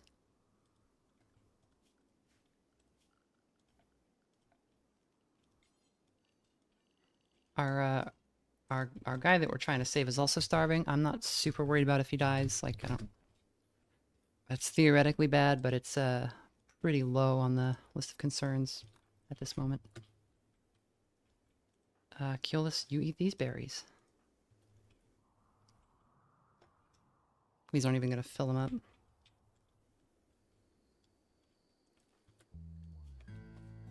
Oh my god. Come on, please. Give me something here, Randy. Oh, is the ambrosia ready to go? Almost. Let's just take it. This will help a lot. So if you remember, this sprouted a while back, and I mentioned that we're probably not going to be able to use it, but here we are, using it. Okay, Euphraine. Weird that we haven't had a raid. I mean, I know it's Randy, and Randy just does this sometimes, but...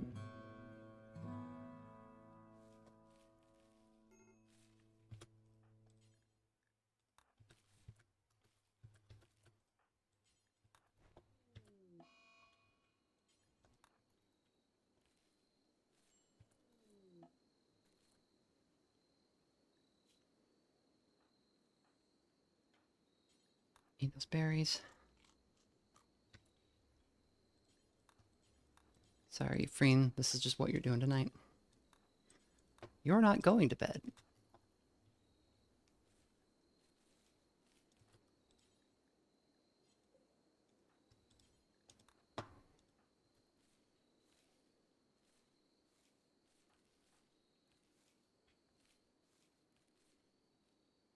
So not only is this ambrosia food, how much food is it?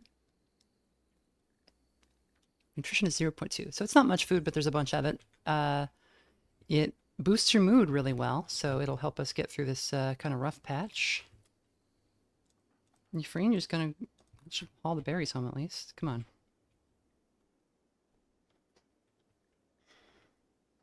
Your own time. How's Kiyoshi doing?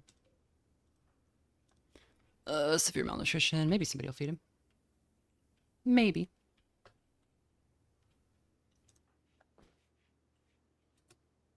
Okay, let's get up and eat that. Yeah, feed the guy.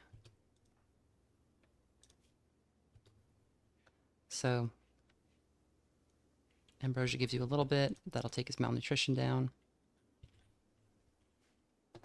As long as he doesn't starve fully to death, we're okay.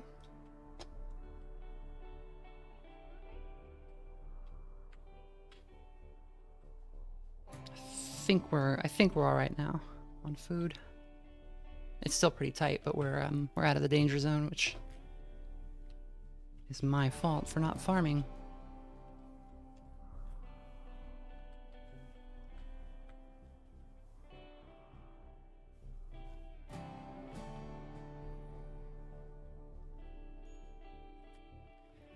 The mods are all in the description.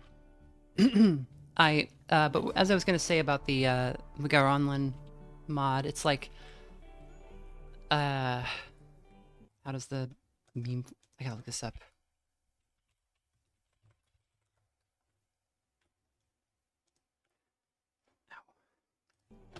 You know, it's like, oh, is this a new mod? Yes, sir. Very balanced mod, sir. Is this a balanced mod, or is it a mod that just adds everything in the kitchen sink and has no real concern for how this fits in with the rest of the gameplay in the game? They're balanced mods, sir. Look inside. Vanilla expanded.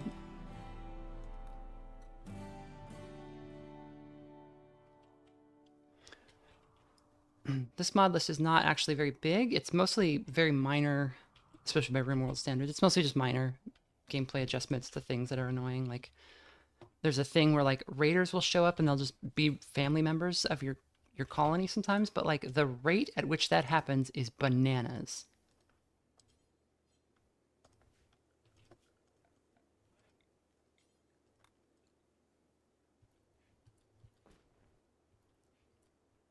Nope, do not eat raw meats. I need you to cook at the campfire. So 2x raw food. Who? Oh! Okay, now cook at the campfire with the raw meat. Yeah? And you two just stand there. You're unable to trust you to just... Why can't you be normal? Trying to eat the raw fox that I just found on the ground. Just cook it. If you wait 5 seconds, it'll get cooked. What does you got me? So there's a thing where colonists will sometimes have social fights, and they'll just kind of unarmed attack each other, or if they have like a gun, they'll use the butt of it or something. And the way Rimworld combat works is lucky hits are really common. Okay, incoming mechanoids. All right, finally. When are the mechanoids? 8 days. Okay. So as long as we leave before 8 days are up, we'll be good. So like it's pretty common that like if you bite somebody, you'll just take off their entire leg or something. And so you got me makes fights end after a couple of hits instead of when one person gets knocked out. Because otherwise you'll just have colonists like get in like a little bar fight and then somebody gets their head ripped off. It's not really a bar fight, is it? It's not what they were trying to simulate there.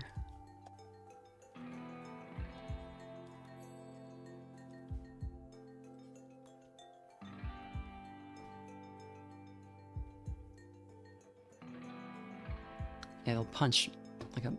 I mean, it is possible technically for a punch to take somebody's liver out in real life, but like, it's not the expected result of two people getting in a slap fight over an insult. And if it just happened every once in a great while, that'd be fine, but the...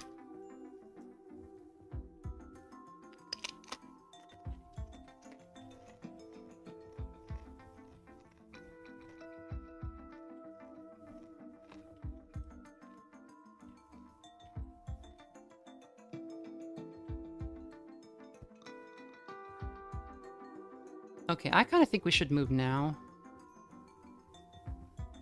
You know, I said I wanted to wait until we had to, because you only get one jump per several days, but there's a point where like waiting is going to do us more harm than good. And I think we're just about at it. So we're going to uninstall this really good bed and bring it with us. We'll also uninstall this wooden end table. Everything else I think we can kind of ditch. We'll even deconstruct it. Let's get the resources back.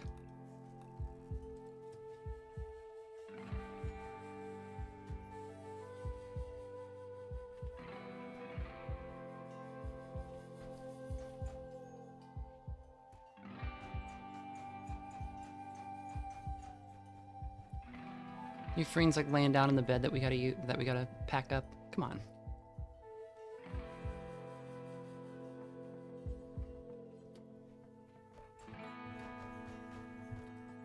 Wake up. You want to grab the last of that steel?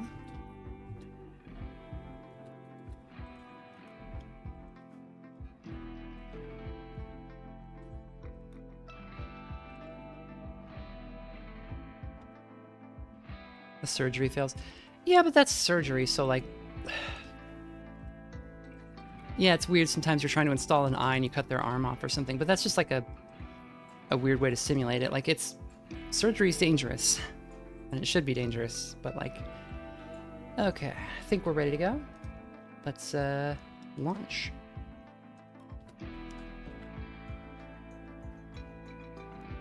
Euphraine very slowly waddling back over here.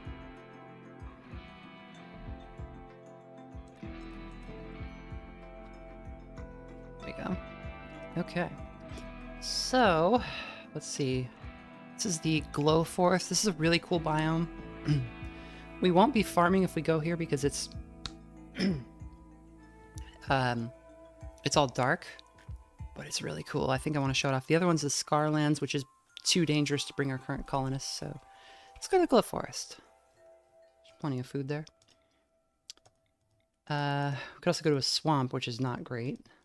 Swamps they're cool, but they're pretty annoying. This place has lakeland. Oh, a cane bog. That's kind of cool. I've never seen that before. But let's check out the Glow Forest. I like these. How about the cane bog? Does anybody know what a cane bog is? Oh, it's really close to those impids, so they would attack us.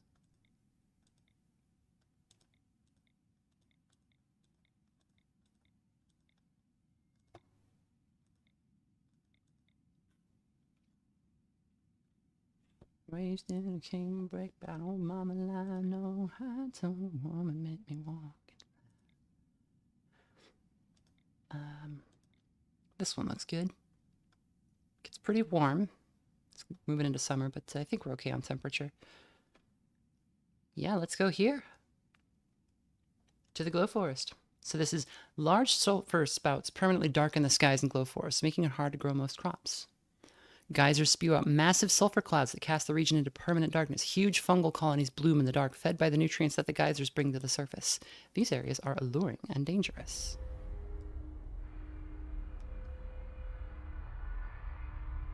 The old Louisiana glow forest. Talk about look outside? I did. I played it. I did a whole video on it. It's good. I kind of got nothing more to say. I could talk about Deltarune. I got Deltarune thoughts for days. Okay, so this is the glow forest. It's a really cool, it's like a mushroom forest in this area where, yeah, these like sulfuric like vents are just like venting like smoke into the air that blocks out the sun. But there are all these glowing mushrooms. We can harvest, Jesus Christ. We can harvest chem fuel from these boom shrooms. There's tons of food because we just pick the mushrooms to eat them. Again, our people don't love mushrooms, but that's fine.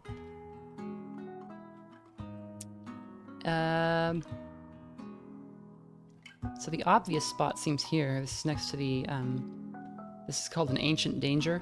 It's a ruin, like a big box-shaped ruin, and there'll be like a, if we opened it up, there would be like cryopods, maybe some old items or weapons in there.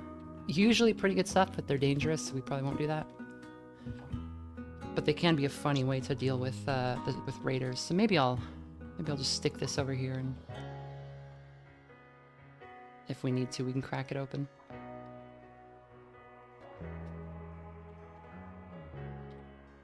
Maybe we'll set up like a, oh, I know what we'll do.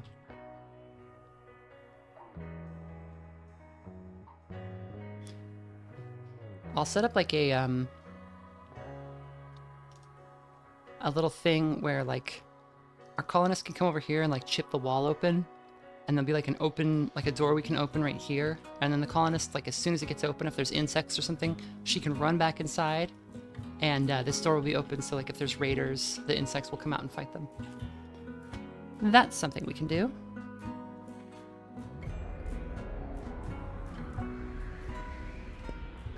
Yeah, these are all the content you're seeing here is DLC, not mods. I don't really like mod content usually in Rimworld. We had a minor grav ship crash and like all the fences broke. That's fine. Okay, so we need to be careful because there are monitor lizards here. They're not super dangerous normally, but if you're a high mate, a lot of stuff that's not super dangerous normally is super dangerous.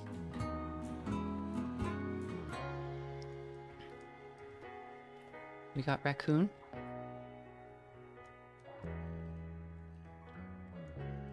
Also cassowaries. There's these guys. These are megavoles. This is like a, what is this? A massive burrowing rodent bred for size and strength. It's almost completely blind, but can be surprisingly aggressive when cornered. On some low-tech worlds, these creatures are trained to dig for valuable minerals. So you can actually train these to mine for you, which we might want to do. Do we have anybody who can tame it?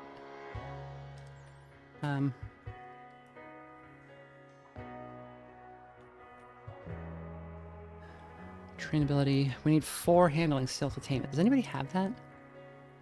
2, 5. Okay, so we could tame this megavole and use it to mine. Why don't we do that? Oh, we don't have enough food. Okay, so we'll do that later.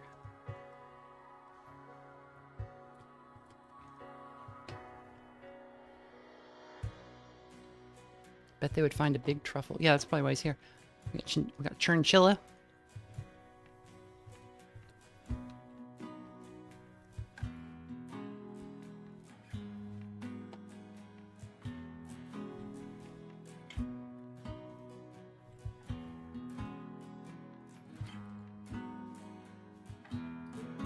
Build a door. We'll build like another door over here. Another wall, and we'll use this to like get back here, I think is what we'll do. Because then we can go like build up and over, and this is just our little place and nobody can come back in there.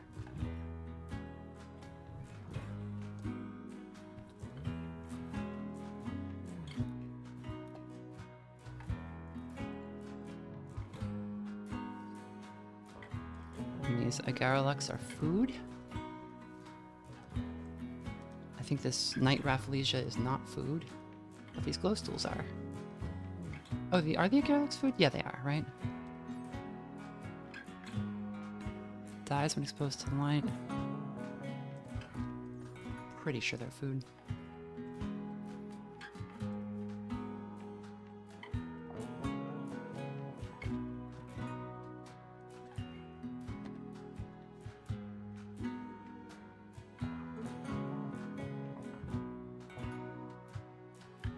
I wanted to try a colony that lived here, and it did the blind sight thing.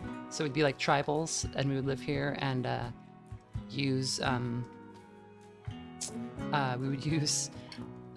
massive amounts of tamed crows. We got capybara, coconut doggy. Oh, this one's swimming. He's going for a swim. He's in the mud.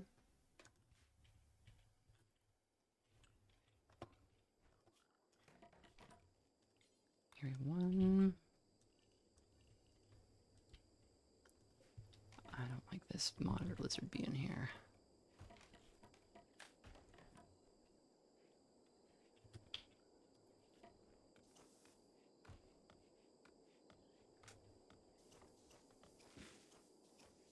Go away.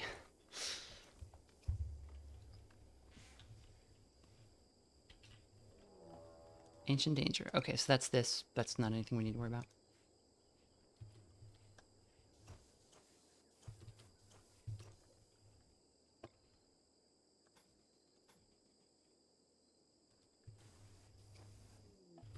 Wanderer joins Maynard. A healer named Maynard has arrived and wants to join the colony. He's willing to contribute, but will not go anywhere else. We'll take him. Yeah. We'll have to kick him out.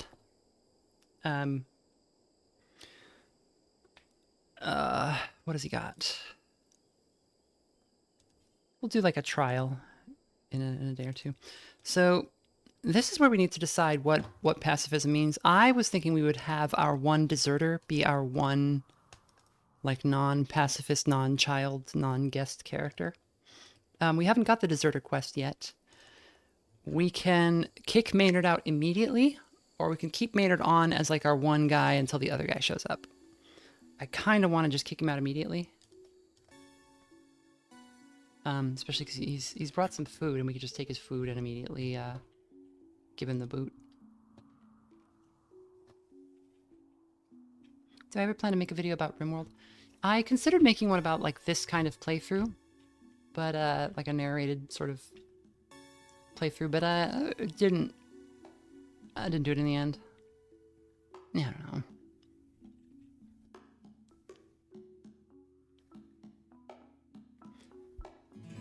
So why don't you drop those meals?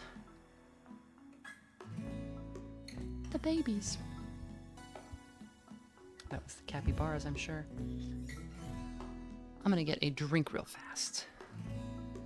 While we think about that. Oops.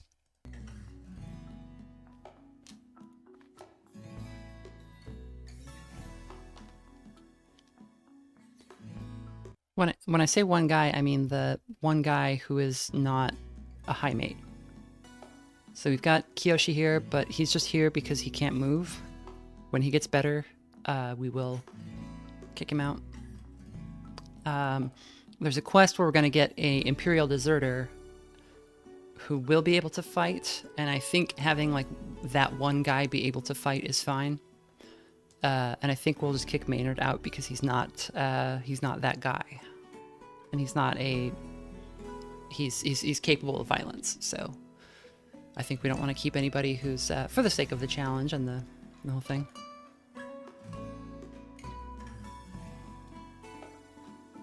Yeah, Flexi Boy, I've been playing this game since before the first DLC came out.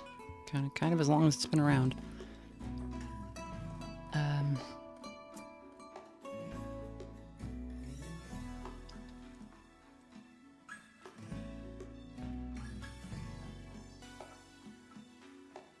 So we'll go to ideology, we'll go to ritual spot, we will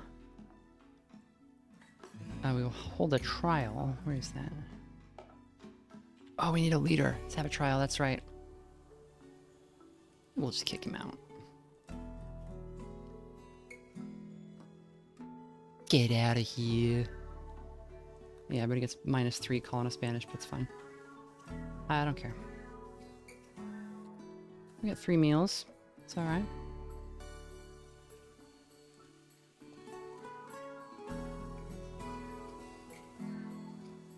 Euphorian has brought back some weird mushrooms, a silo cap, and is gonna feed Kyoshi. Silo caps are edible food, but they are also hallucinogenic. That's pretty amusing.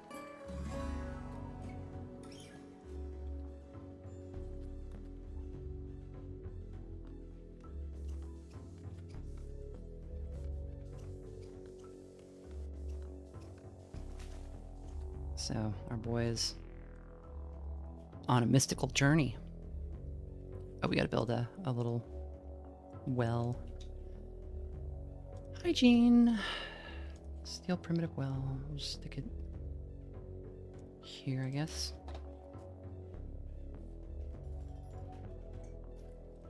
Ryoko, were you ever gonna build these? Oh, I see. Expand allowed area. Yeah.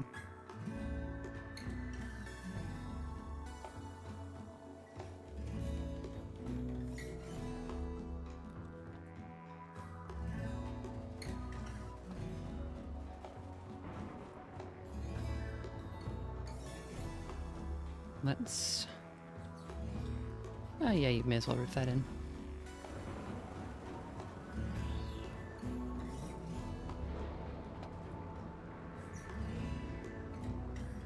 And I don't think this gives us enough light to grow anything other than flowers. We can grow some flowers around this. Dandelions.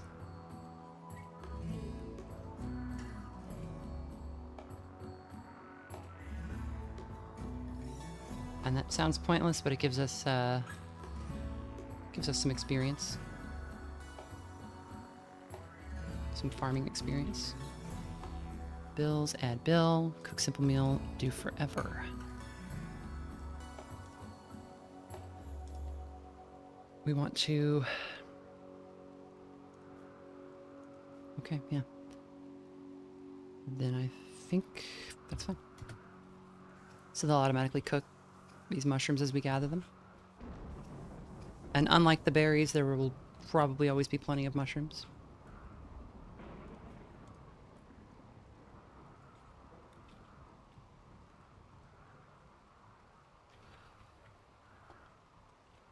Get a few more out here.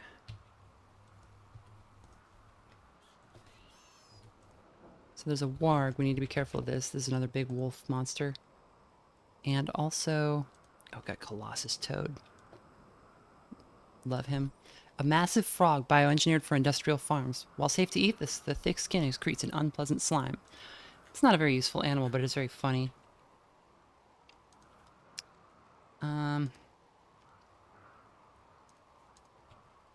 Dead rat. I'm not going to bother picking that up.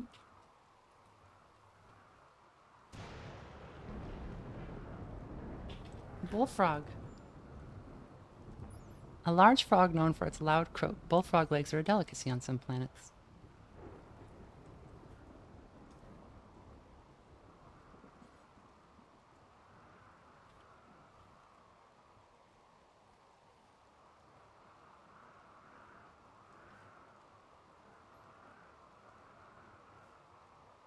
Where's Euphorion's bed?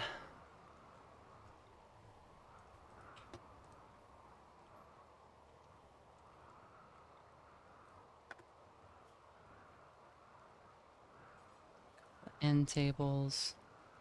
Dresser. You won't even know you're sleeping in a weird cave.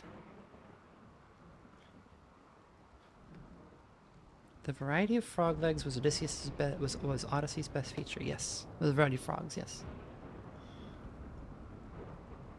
I was reading that as like the Odyssey, like the movie.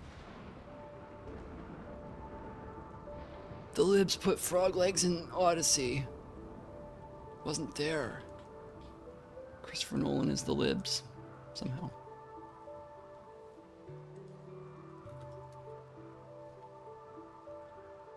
Just this constant need for aggrievement. The constant need for aggrievement. What I meant to say.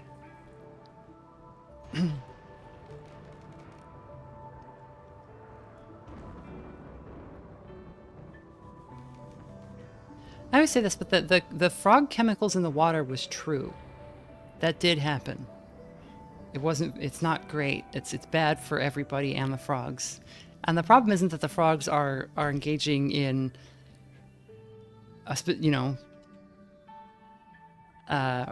homosexual behavior. The problem is that the frogs need to make more frogs. They're a vulnerable population, and they're being gay more than they're supposed to because of this, which is not great. They're not supposed to be doing that. They're supposed to be frogging it up.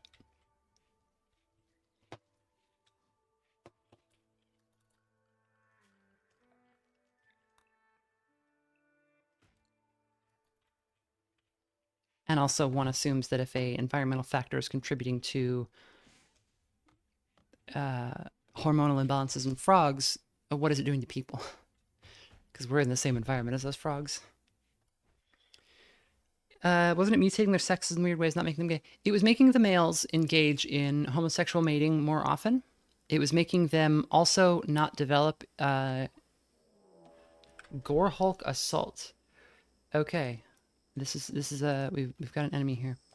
This is a Gore Hulk, a monstrous creature that resembles a massive, painfully swollen human with randomly reconfigured body parts. Near its top is a stretched face that watches its victim with dead eyes.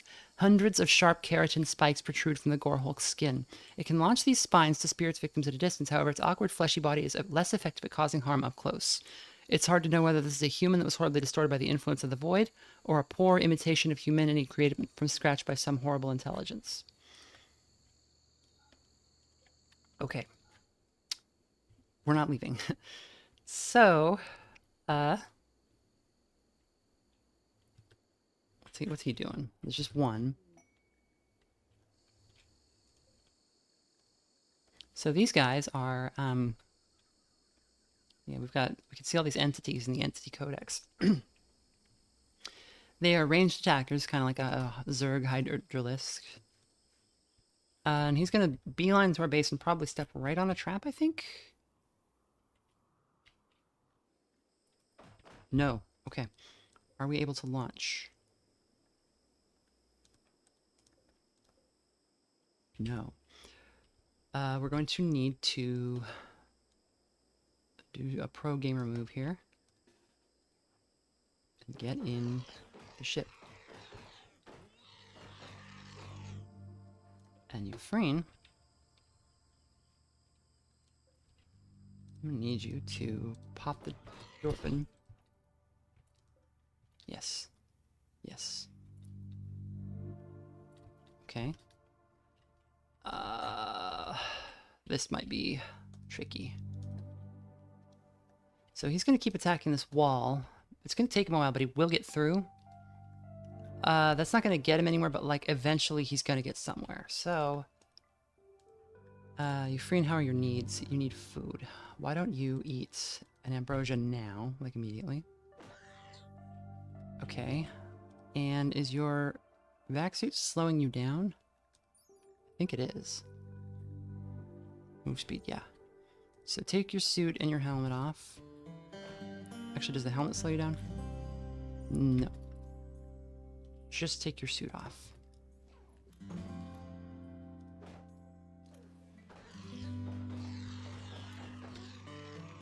Oh, Euphrane's in labor. Okay. Great timing. Okay, Keolis, how are you doing? Ryoko? Ryoko, you're on murder duty. So we're having the baby in the ship on the floor, which was not ideal. But such is life when you are a pacifist. Set owner is Euphraine. Keolis, you're going to deliver the baby. Ryoko, take off your space suit. Go. Okay.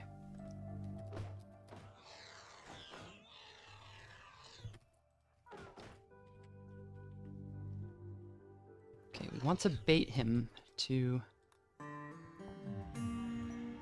Okay. Psychic Soothe. We're trying to bait him into the traps, and he's not smart enough to like know how to get around them, but his AI is gonna prefer trying to like bash through the wall. But if I open the doors, it creates a walkable path, and that might distract him. Right? Nude blue lady. Oh god, he hit her. Oh god. Okay. Go here. Go fast. Now. Yes! Yes! Yes! Woo! We got him. Okay. Such great music. It's a shame it's actually ending right now. How hurt are you? Stab. Okay, well actually we can... Medical, why don't you just go... Rest until healed. Okay. How is he? Is he gonna bleed out?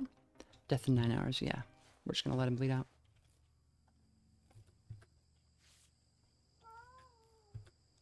Now Ryoko, go to rest until healed.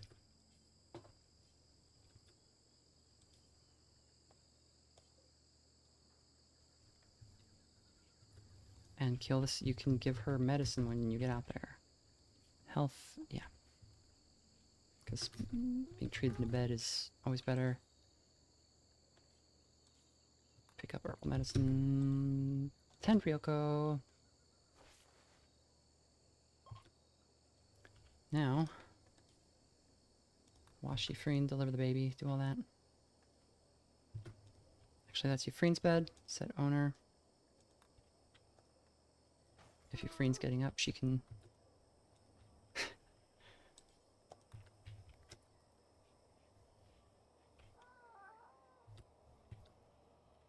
That noise you're hearing is Euphraine crying out in labor.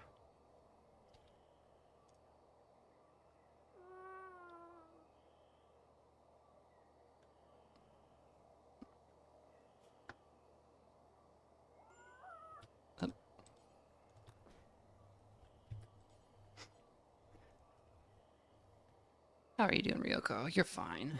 You wanna build the bed? Kill us, you wanna go in your bed?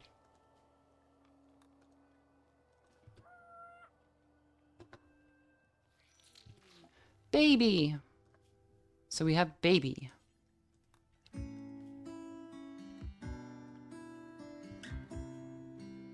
Let's look at the babies. He's a hybrid high mate. So this baby, violence disabled. So he inherited that trait, unfortunately. Oh, she. Size sensitive. I don't think she got anything else. Heat weakness. That's new. I'm trying to figure out like what the other genes she got from her parents were, or from her like other parent. Oh, we always have heat weakness. I think the other parent must have been a baseliner. Because I think the baby is just not attractive. The baby doesn't have the very attractive. The baby doesn't have the... These are genes, not current traits. Like, I think they don't have the psychic bond. Oh no, they do. Okay.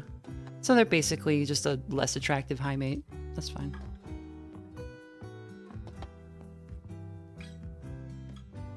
Kellis, you want to... Get the mother to breastfeed. There you go. She had the baby. Yeah, so normally you don't pass down any high mate genes at all, but I was like, that's a little boring. You'll pass some of them down. I wish we hadn't got the, would have been nice if the baby wasn't also incapable of violence, but, you know.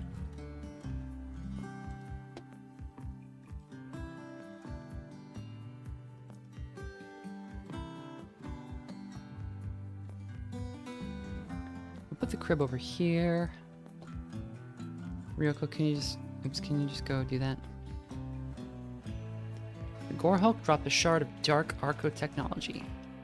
We can also butcher and eat the Gore Hulk. It makes weird meat, but not human meat, so we might do that.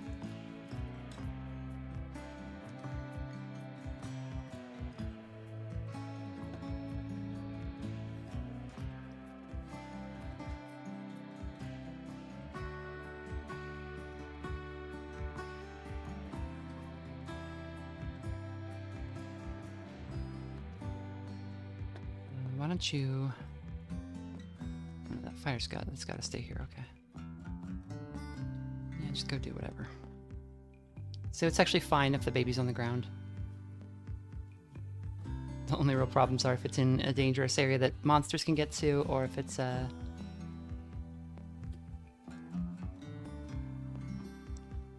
guess we'll move this, though, away from the fire because it's too hot.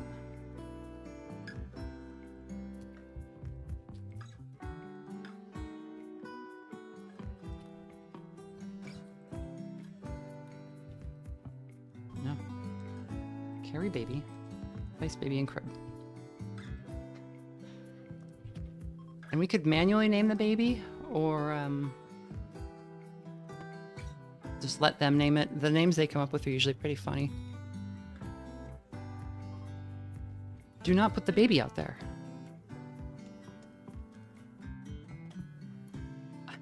I cannot stress this enough. Do not put the baby out there.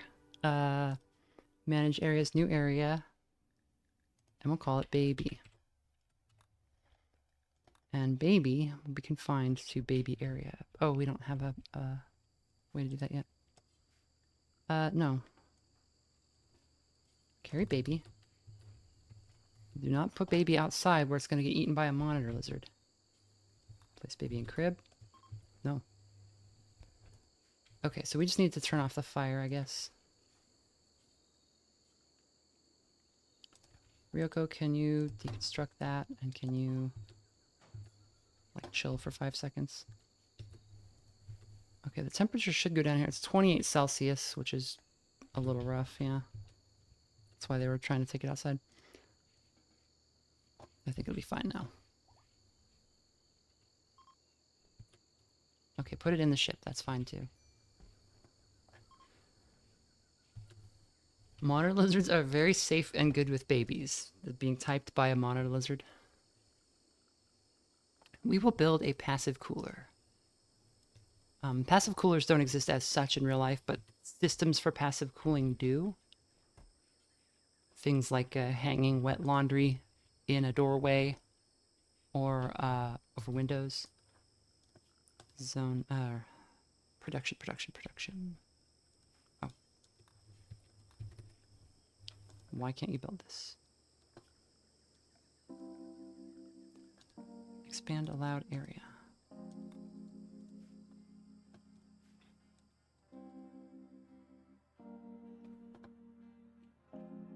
Is there no wood? There's no wood. Okay, Ephraim, we need you to like do emergency wood cutting right now. I know you just gave birth, but can you like suck it up? Take one for the team here. Oh, do these not give any wood when they're not fully grown? It's annoying. Okay, sorry, Ephraim, that was pointless. Okay, we got these. Some of these are going to be choppable.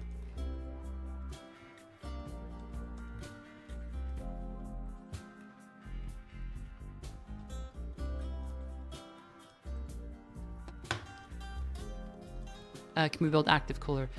We don't have any power set up yet. We know how to make air conditioners. We just don't have a power system set up. I was waiting on that birth and everything. This place is cool, but we can't farm while we're here, so it's a little bit annoying. Wow, Ryoko seems so fast without the spacesuit on. I think I'm just gonna leave her like that. Bills, add bill, butcher creature, details. Entity corpses and animal corpses are fine.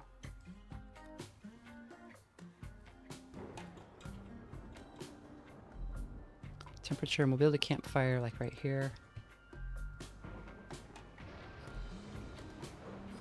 So these give twisted meat and human leather. Human leather we don't want to keep. Like that clearly was a guy, I guess. Maybe not. Maybe it was like a fake guy. I'm not actually sure. I don't think it ever fully explains. I kind of like the idea that like some mad god tried unsuccessfully to make a man.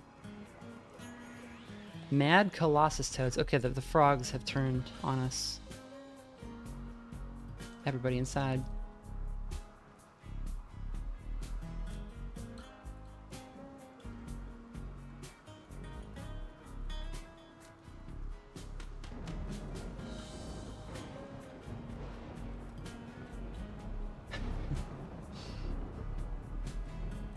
It is really cute though. Like she's here. Like she feeds her baby. They play with them and stuff.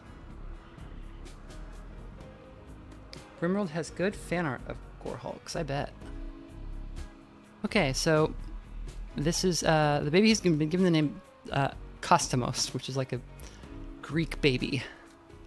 You can change it until 1 day after birth.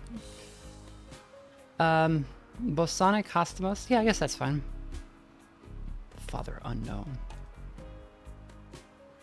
Take it.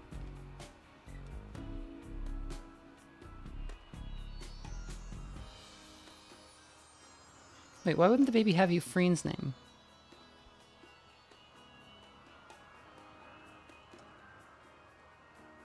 Can I not check what that is? Whatever. Maybe Kostomos. Alright.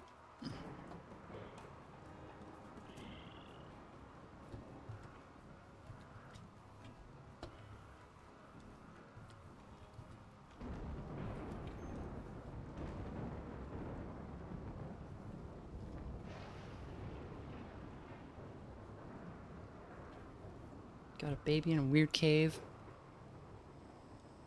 Nude reading with a space helmet on.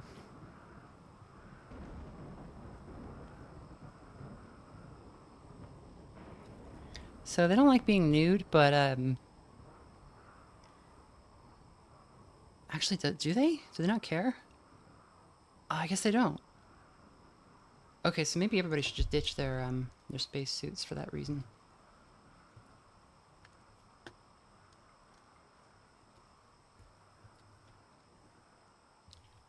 That'll also keep the spacesuits in better condition. But the fact that they slow you down so much is a pretty big problem. Especially when all you can do is run away.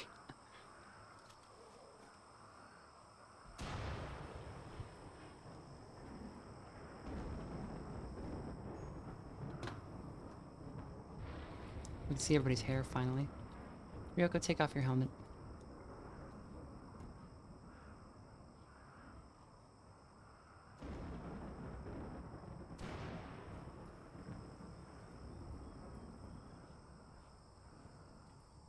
So yeah, we can see Euphraine is like, she's got like a heart tattoo on her shoulder. Side ponytail. Ryoko's got long hair. Kyolis has a side shave. Are those toads still mad? What's going on with them? I guess they're fine. We had a transport pod crash that we missed. Quarry worker named Neil. How's Neil? Not so good. I would have liked to have saved Neil. Neil's a hybrid. So Neil is part impid. Impids are... They're part impid and part the Starjack. Okay, that's interesting. Cold weakness, heat tolerant, bad immunity, slow wound healing, vac resistant, fire resistant. They're okay. They're not great. I didn't notice this person, or I would have saved them though. But there's no time now.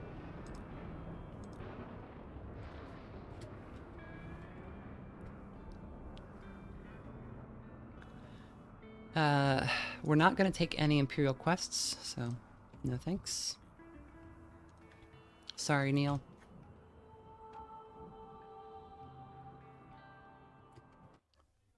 Alright, so I need to grab a drink. I'll be right back.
Get the mic back on.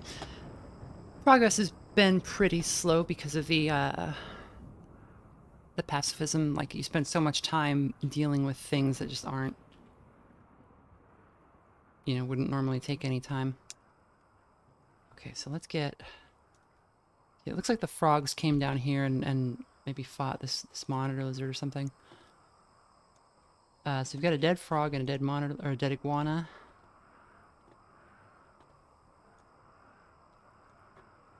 Let's unseal these doors because it looks like the threat is gone. Let's get some more wood.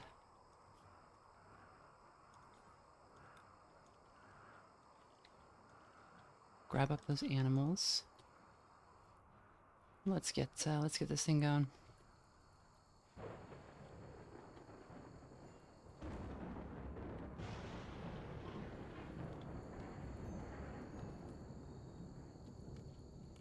I would love to eat these capybaras, but we cannot.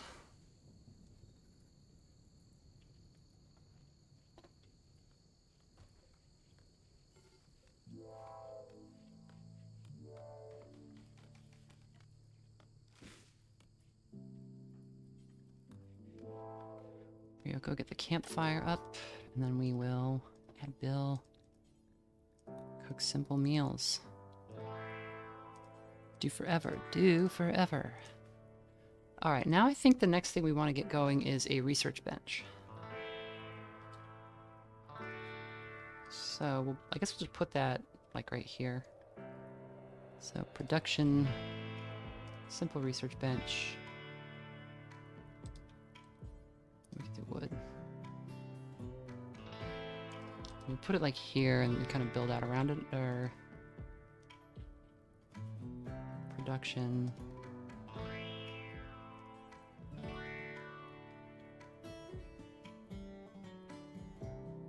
Let's think about what we're doing here. I guess we'll Odyssey and we'll build gravship substructure under it so we can take it with us. Maybe like that.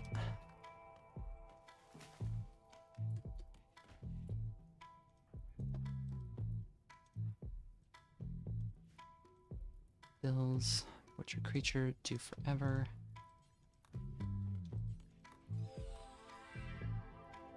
What's that? Some kind of a horrible noise happened over here. Oh, it's the... So the fire is spreading to these boom shrooms, which are exploding. We should start harvesting these, because how much gas do we have? Chem fuel tanks are alright, but we're going to need some more chem fuel, so me as well.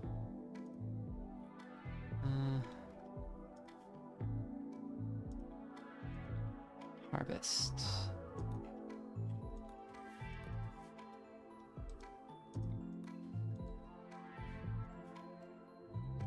Zone, expand allowed area.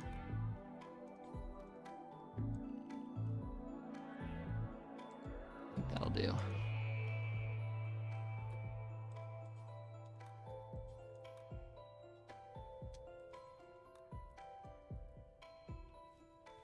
So this gets us chem fuel, not a ton, but considering it's just sitting there on the ground.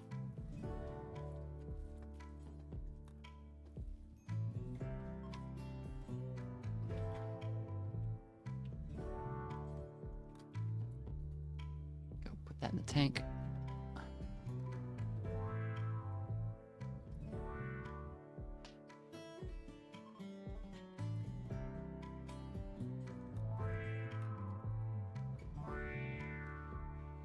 Passive cooler here. 35 degrees, Jesus.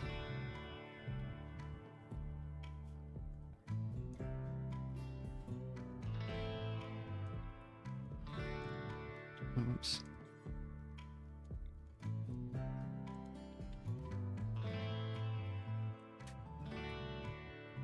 Oh God, where did you put the baby? Oh, he's in there. Okay. Is this even gonna, like, help at all? 30, 29. Alright. Hidden mechanitor base. So, we're not gonna do mechanitors because they would just kind of obviate the the challenge there. Because if... Even though we're skirting around the pacifism with like, oh, we'll use traps and stuff, mechanitors just make it so much easier that,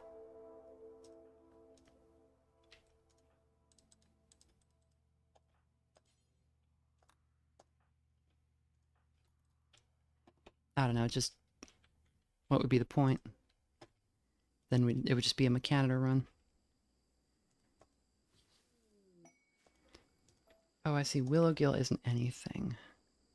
Ship to the stars, that's a possible win condition.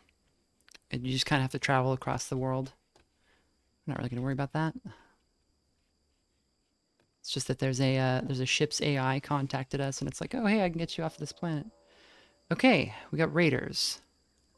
It's one guy.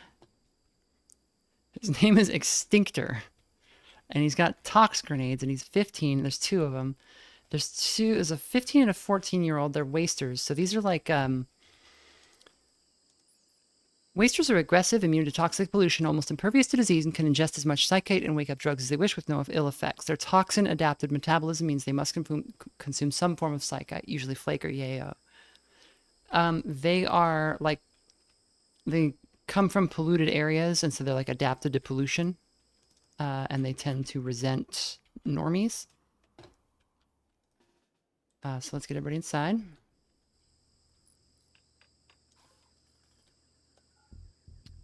Without any traps, I think we just have to go, but we're 18 hours away from being able to, so I'm not certain what we're going to do here.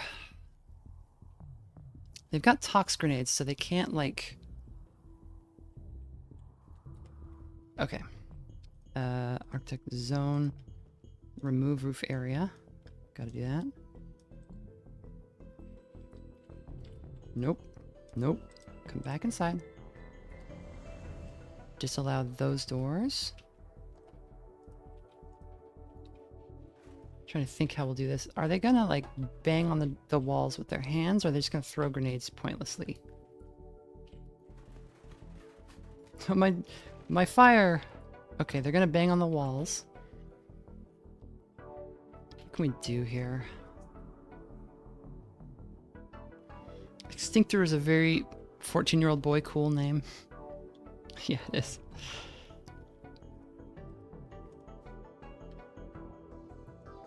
Okay, let's cancel all of that. And that.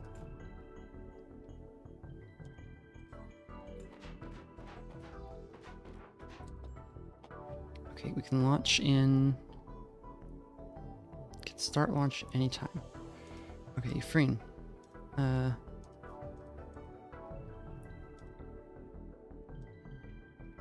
Hello? Why can we not... Ryoko? Priorities removing roof area. Cancel those. It'll take him a minute to get through. Prioritize hauling. Carry the baby. Get on the ship. Allow those two things.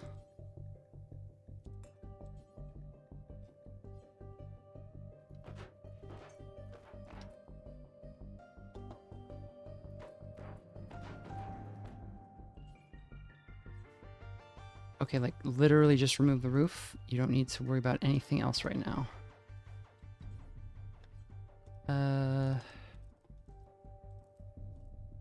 Hold on. Put you on 1 and you. Euphraine, why don't you put on that spacesuit just because we wanna keep it with us.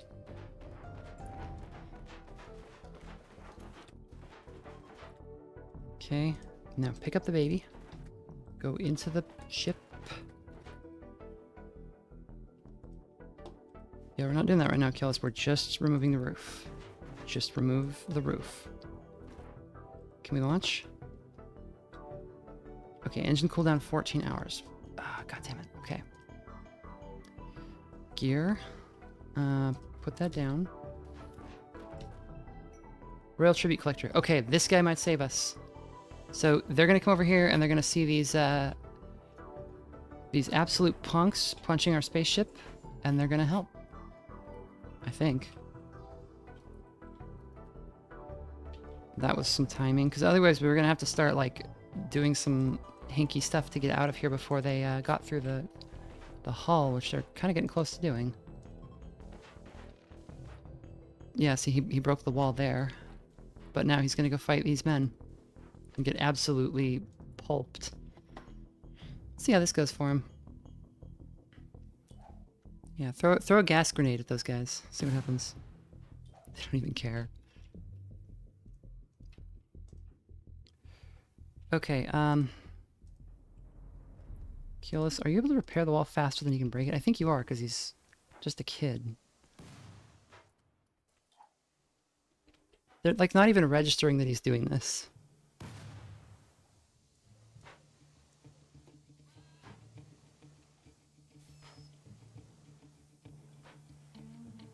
And because the other thing would have been to, like, the launch is in 12 hours. We might have had to like run them out. We might have lost somebody doing that. Would have been bad. Okay, so yeah, he's gonna come try to do this too.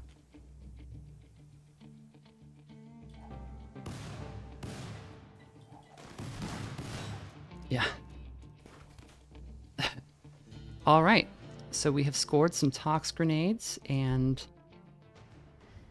these are Imperials. We're not going to trade with them. We'll thank them for saving us. So they came here to collect slaves and gold if we wanted to donate any of that to them.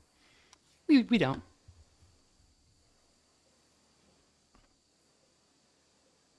We don't like the Empire. But we're not at war yet because we haven't accepted the quest from the deserter.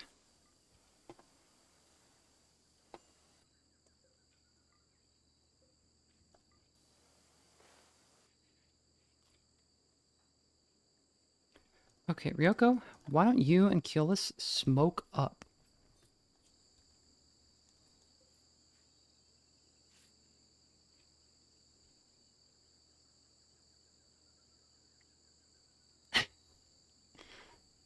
Oh, oh no. Oh, they passed out.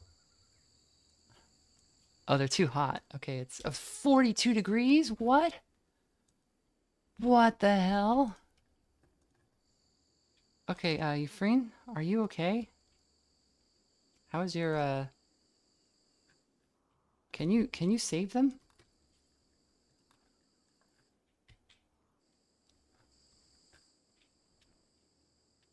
I didn't know it was 42 degrees. Jeez. Okay, and like put on a spacesuit because it will keep you alive in this heat.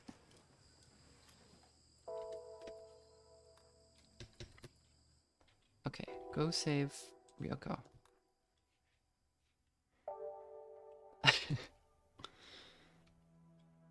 Yeah. It's 39 inside. Jeez. Okay, I think we just gotta leave, like ASAP.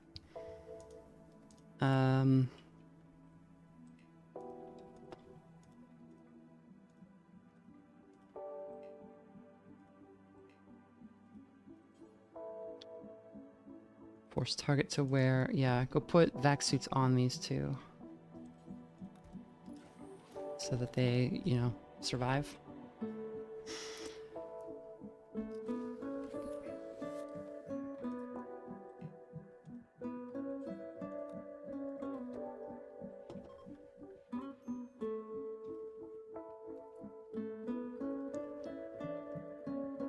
Okay, now with that done, Ryoko, what are you doing? Ah, you're getting that fungus. Just haul it. Oh, you can eat some, I guess.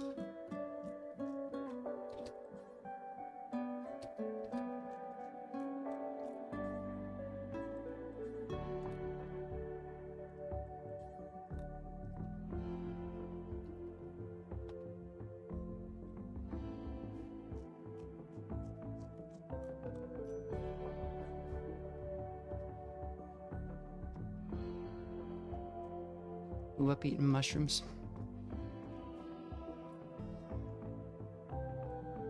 The baby's crying.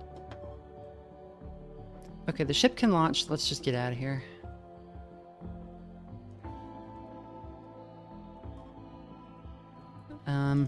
We'll take Euphrane's bed again, but I think we'll leave everything else. All the bed. And we got a social fight here. Arcadius made fun of Aragalpa's mother's melee fighting skills. This drove Aragalpa into a rage, and she began a fight. So Aragalpa is a hussar. They are those super good fighters. So she has 19 melee because her genes give her +8. But she doesn't take kindly to random comments people want to make.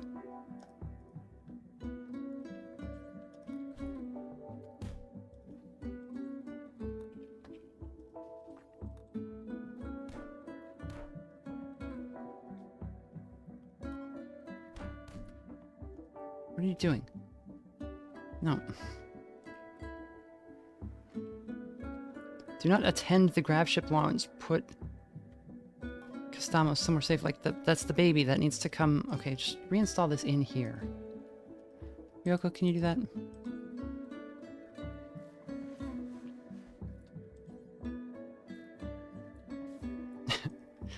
What a mess. Okay, carry Castamos. Move over here. Ryoko, install the crib. And then we'll launch.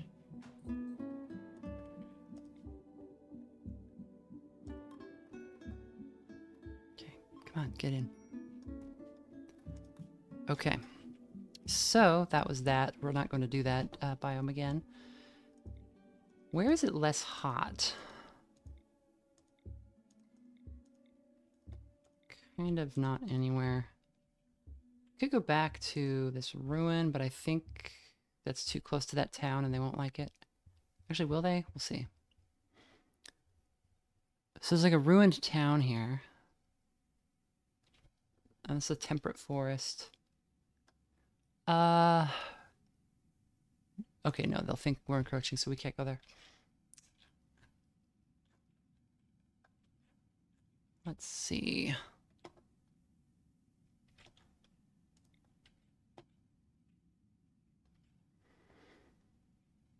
Just like out here by the coast? I don't know. We'll go to the cane bog.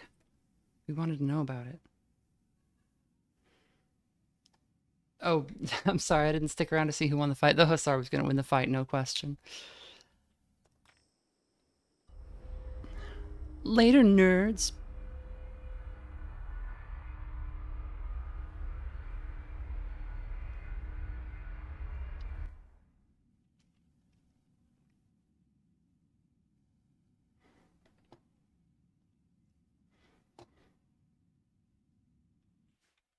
Okay, we'll get a little farm going this time. Oh, this is cool. I like this.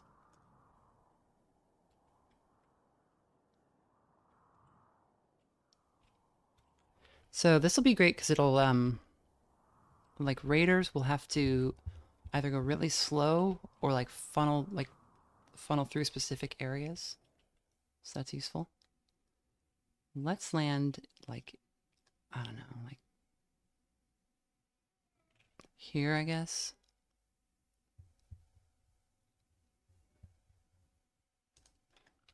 What's the, is there any fertile soil or is it just all normal? No, there's some fertile soil over there, but that's too close to the edge. Oh, that one's all fertile. That would be good. Maybe there?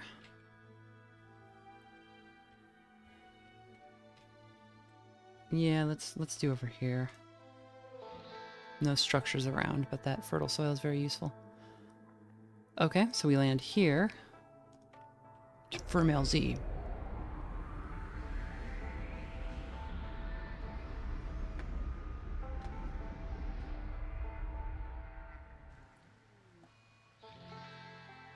So that fertile soil grows so much faster. Hit growing zone. Just kind of fill that out.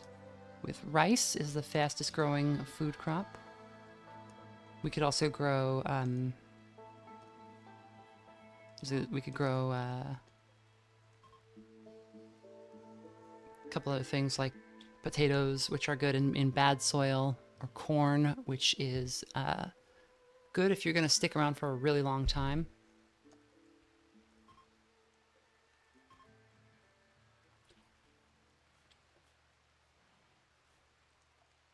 Okay, let's get that grav ship substructure built like we wanted. Ryoko got sick from the crash landing. She threw up outside.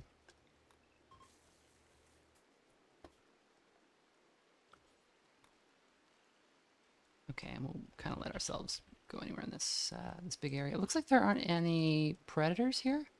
I didn't see any. Wolves probably come through here, but right now there's none, so that's great.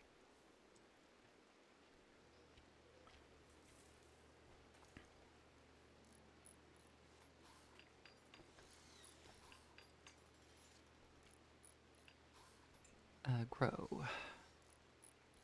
Freen, why don't you like get on that post haste? Production, we want a simple wooden research bench right there. We'll like build some walls. I don't know. No, we'll extend the substructure like that. That'll work.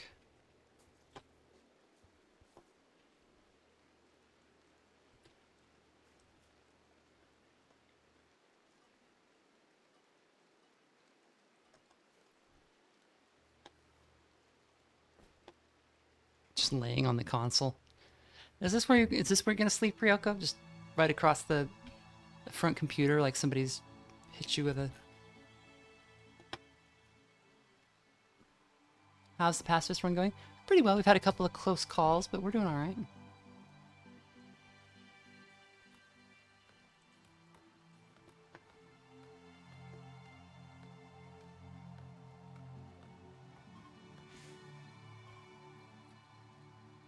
Ryoko, please build spike trap.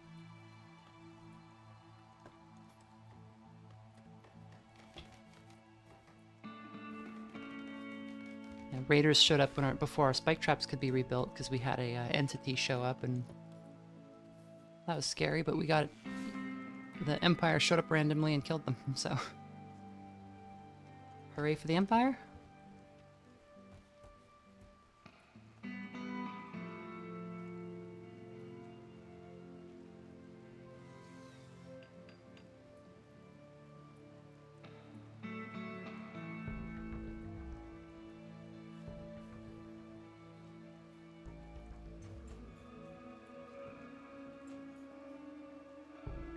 Build like hulls out there a little bit. Start to expand the inner part of the ship here.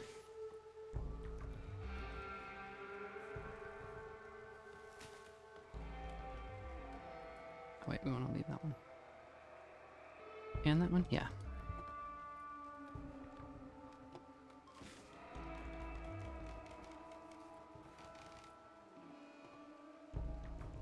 Temperature. We'll put a passive cooler inside the ship just so there's like a baseline safe area to be.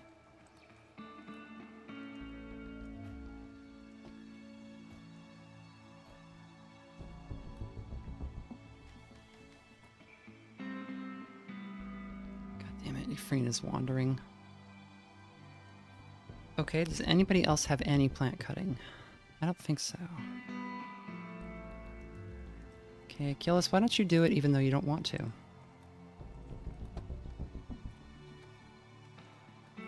It's like the baby's starving.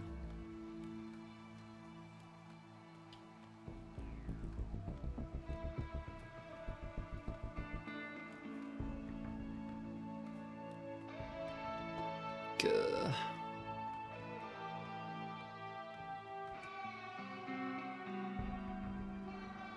Got malnutrition going.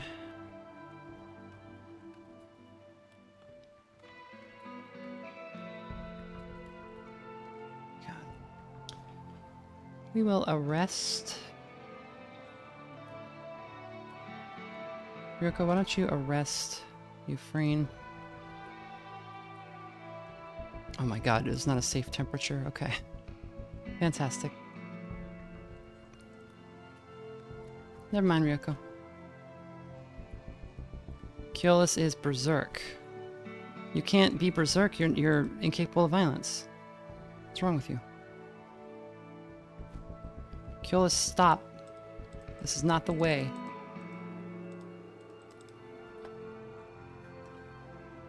Can you take that vac suit off before she runs over and beats your ass? No. Just run.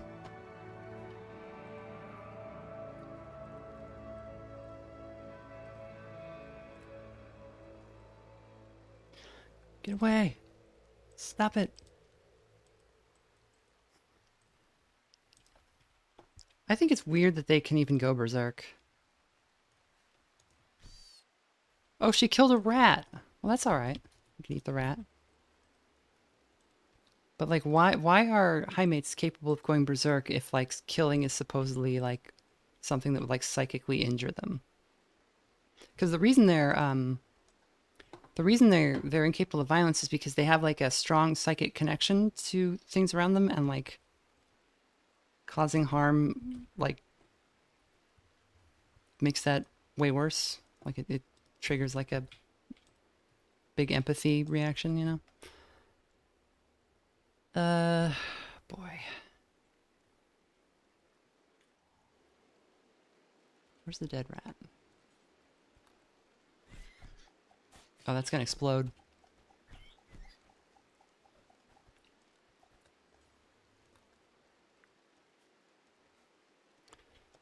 So this boom rat is about to explode, and then it will hurt her when it does that. And still, her bloodlust is not sated. At least it's raining, so she's not on fire.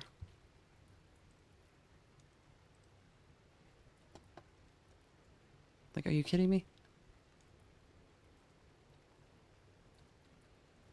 Wait, why don't you arrest her? That would probably work, right?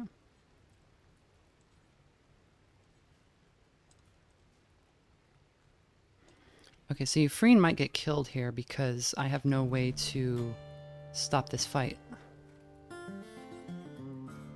Unless I can set this for prisoners. I'm having Ryoko take her suit off so that she'll have a speed advantage here.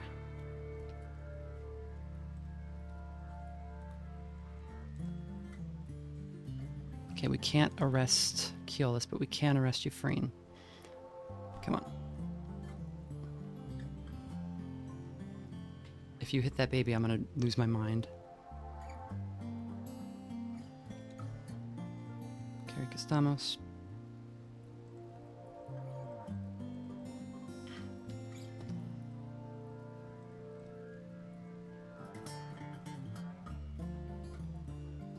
Okay, run in there. Drop Costamos. Undraft. Euphraine, we gotta free you. Prisoner. Release. Ryoko. Release Euphraine. Okay, done. Euphraine draft. Ryoko draft. Euphraine carry Costamos. Ryoko, you just run in that direction. Euphraine, you run in this direction. Or the same direction, I guess. No. Do not do that. Consume the boomerang, I guess.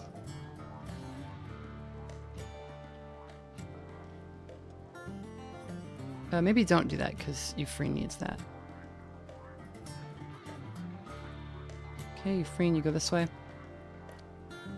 It's the most obnoxious way to play the game possible. Eat it. Yes, okay. So she got food, which was a big problem. I don't understand how you're, like, still standing. Like, bleeding out and, haven't had food in, like, 3 days. Maybe if we can bait you to the other side of this squirrel.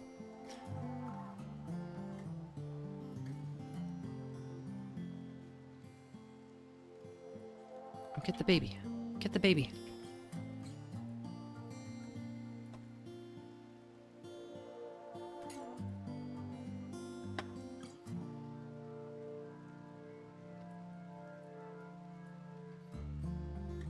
Oh, who's this? There's a random person here. Maybe this is the answer to our troubles. This is Eudokia, who is a... oh, God. She's a Neanderthal. She's part of the Empire. She was a political captive. Now she's free. And she's just walking through the area. Keyless is out here like punching a bird. Jesus Christ. You can't...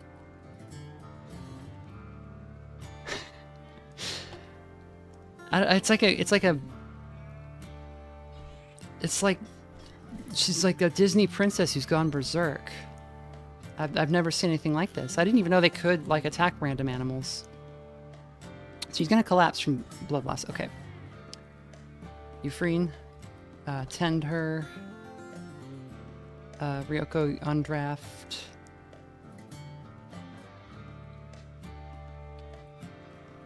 Can you build the... God damn it.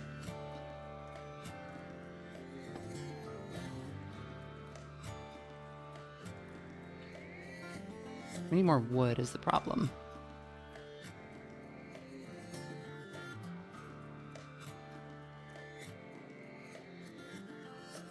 Yeah, she's getting us all kinds of food, which is great, but it's not going to be so good if she bleeds to death. Also, just how much time did that eat up? Like, it's horrible. It's really annoying. Are you free? You're not bleeding, are you? No. Okay.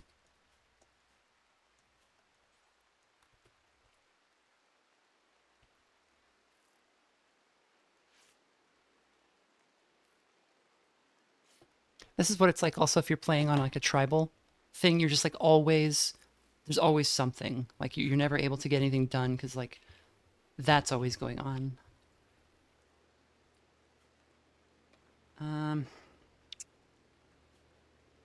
Consciousness is 95.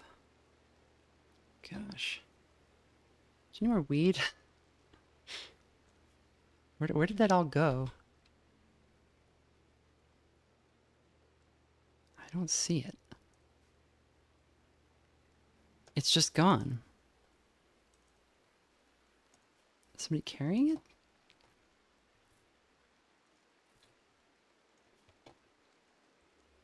Trying to start up a run right now. I'm going to be playing with major events off and a resort with the hospitality mods on. Yeah. It might be like... That's a good use case for... oh, Kiyoshi died? Oh, that's the person. That's the guy. Okay, don't really care about that guy. He's kind of a drain on resources. We'll dig him a nice grave. Don't care.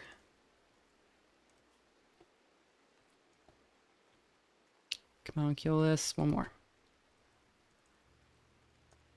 And then these are just bruises. They're not going to get infected. Why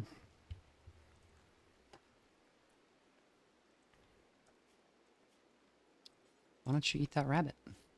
Actually, eat the bird. Just eat the bird raw, like snake eater or something. The hunt for Larry. It's a hunt and kill quest for the Empire. We're not doing it. Kill us your... Okay. We can now rescue Keyless, I think. Frame, can you...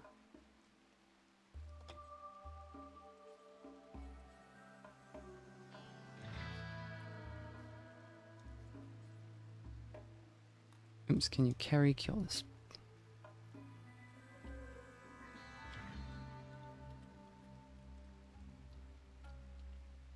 I'm trying to figure out, like, how do I feed her this hair? Architect... Can I...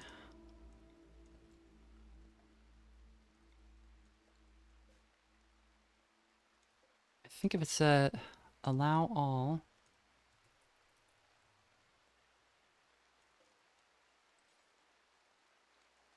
Place her there. And then go like 2 over.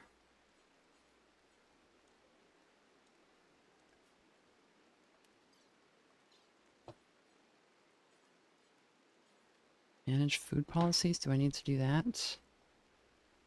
Yeah, they'll eat anything. I haven't even got the farm set up because of all that, right?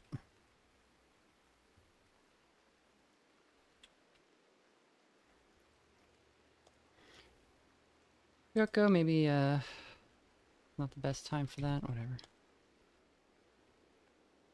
Is there any food that we can get other than...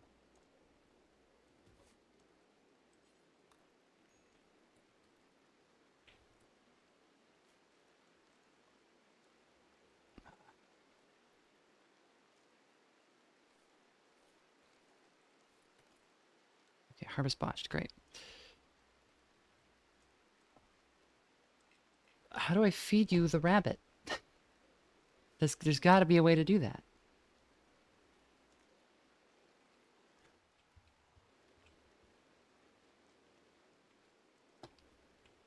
Architect zone, or production, butcher spot, bills, butcher creature, do forever. Do you need to do that?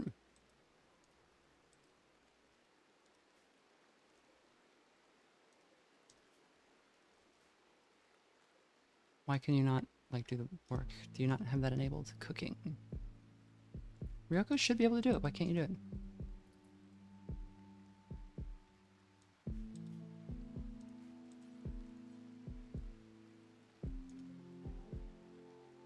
I don't understand. I can't, like, do anything. Are they set for care? Doctor? Yeah. Euphraine can do it. She can consume the hair. We can't, like, butcher the hair, though. Is it because the body is in the... Bills. Add bill. Butcher creature.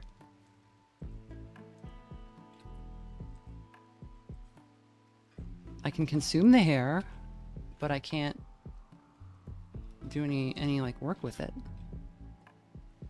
I don't understand why that would be. Okay, Euphraine, can you harvest these two?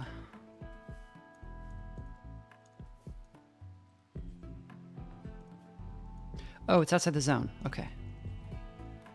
I forgot they got out there because they were, Okay, maybe this will do it. Maybe you can prioritize feeding Keolis. Just go. Do it. ASAP. That's why. Yeah, Keolis went berserk, and she had like a Disney princess rampage where she like beat up a bunch of little like sparrows and rabbits and squirrels. It was amazing, which might have saved the colony, but it also really set us back and took a lot of time we didn't have to be messing around with stuff like that. Okay, actually, and you need to just pick berries and eat them or you'll starve to death immediately. Ryoko's still okay for a little while. Please. Please, Euphraine. Just pick. No, do not botch. Do not botch. Just pick and eat. That'll be great. Oh, no. Okay. Can you even cut plant at all? Yes, you're not good at it, but you can try.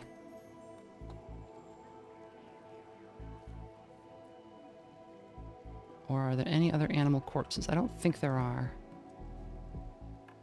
God. One thing after another.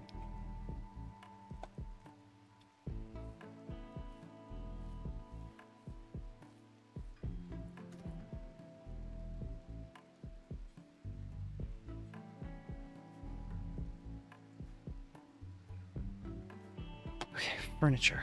Sleeping spot. Place.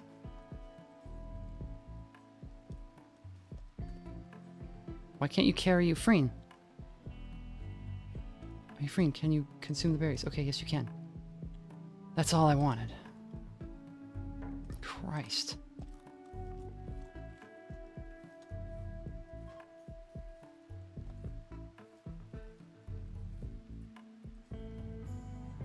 Eat the berries.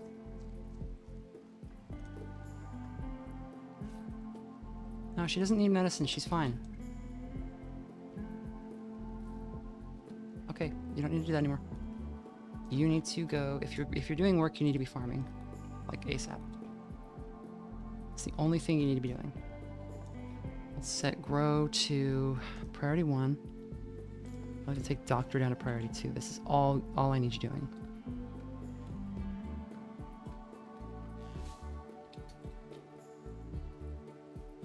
Nope. Just sow the area. That's it.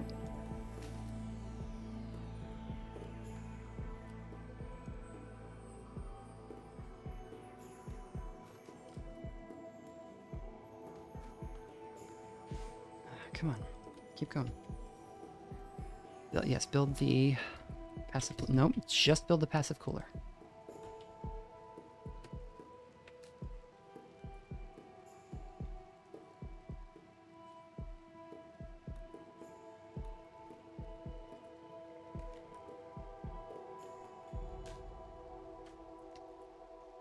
Okay, bury this nerd.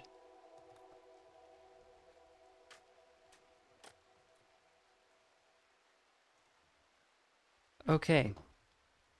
Killis is walking. She's trivial malnutrition. We gotta get something in her again. Yeah, once you fall behind on the food curve, it's so hard to get back. And like, we would have been fine except for that stupid berserk. Like, I didn't even think they could go berserk.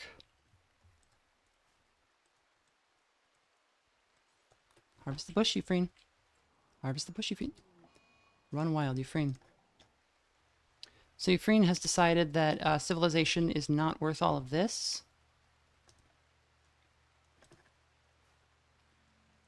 We can't help her. We can't fix that. When's the next time I plan to stream CDDA? Never. I will never stream CDDA.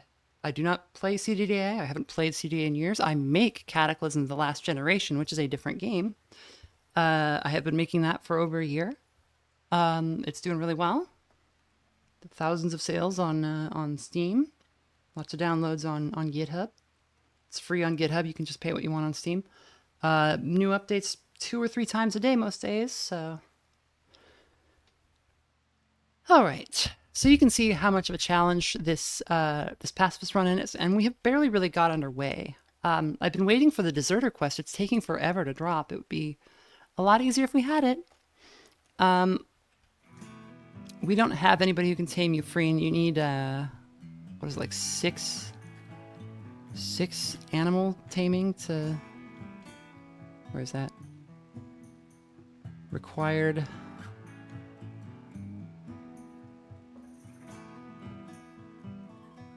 I need 7. So that's just not possible. So she's just gone. She's just our only plant user. So this might be the end of this colony. But it is possible. It is possible. I made a couple of mistakes, like not setting up farming when I was in the first area, but I was so convinced that it was just going to be like a shorter stay. That's probably on me for not having played in a long time. But, yeah. I think that's probably going to do it for tonight at least. We will save the game just in case. And thanks for tuning in, everybody. I'll be back tomorrow with some reading. We'll do our book stream at 7 p.m. Eastern.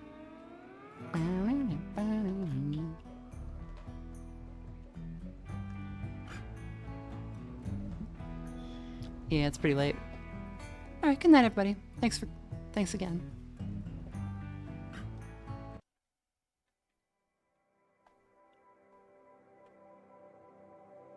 Bye-bye.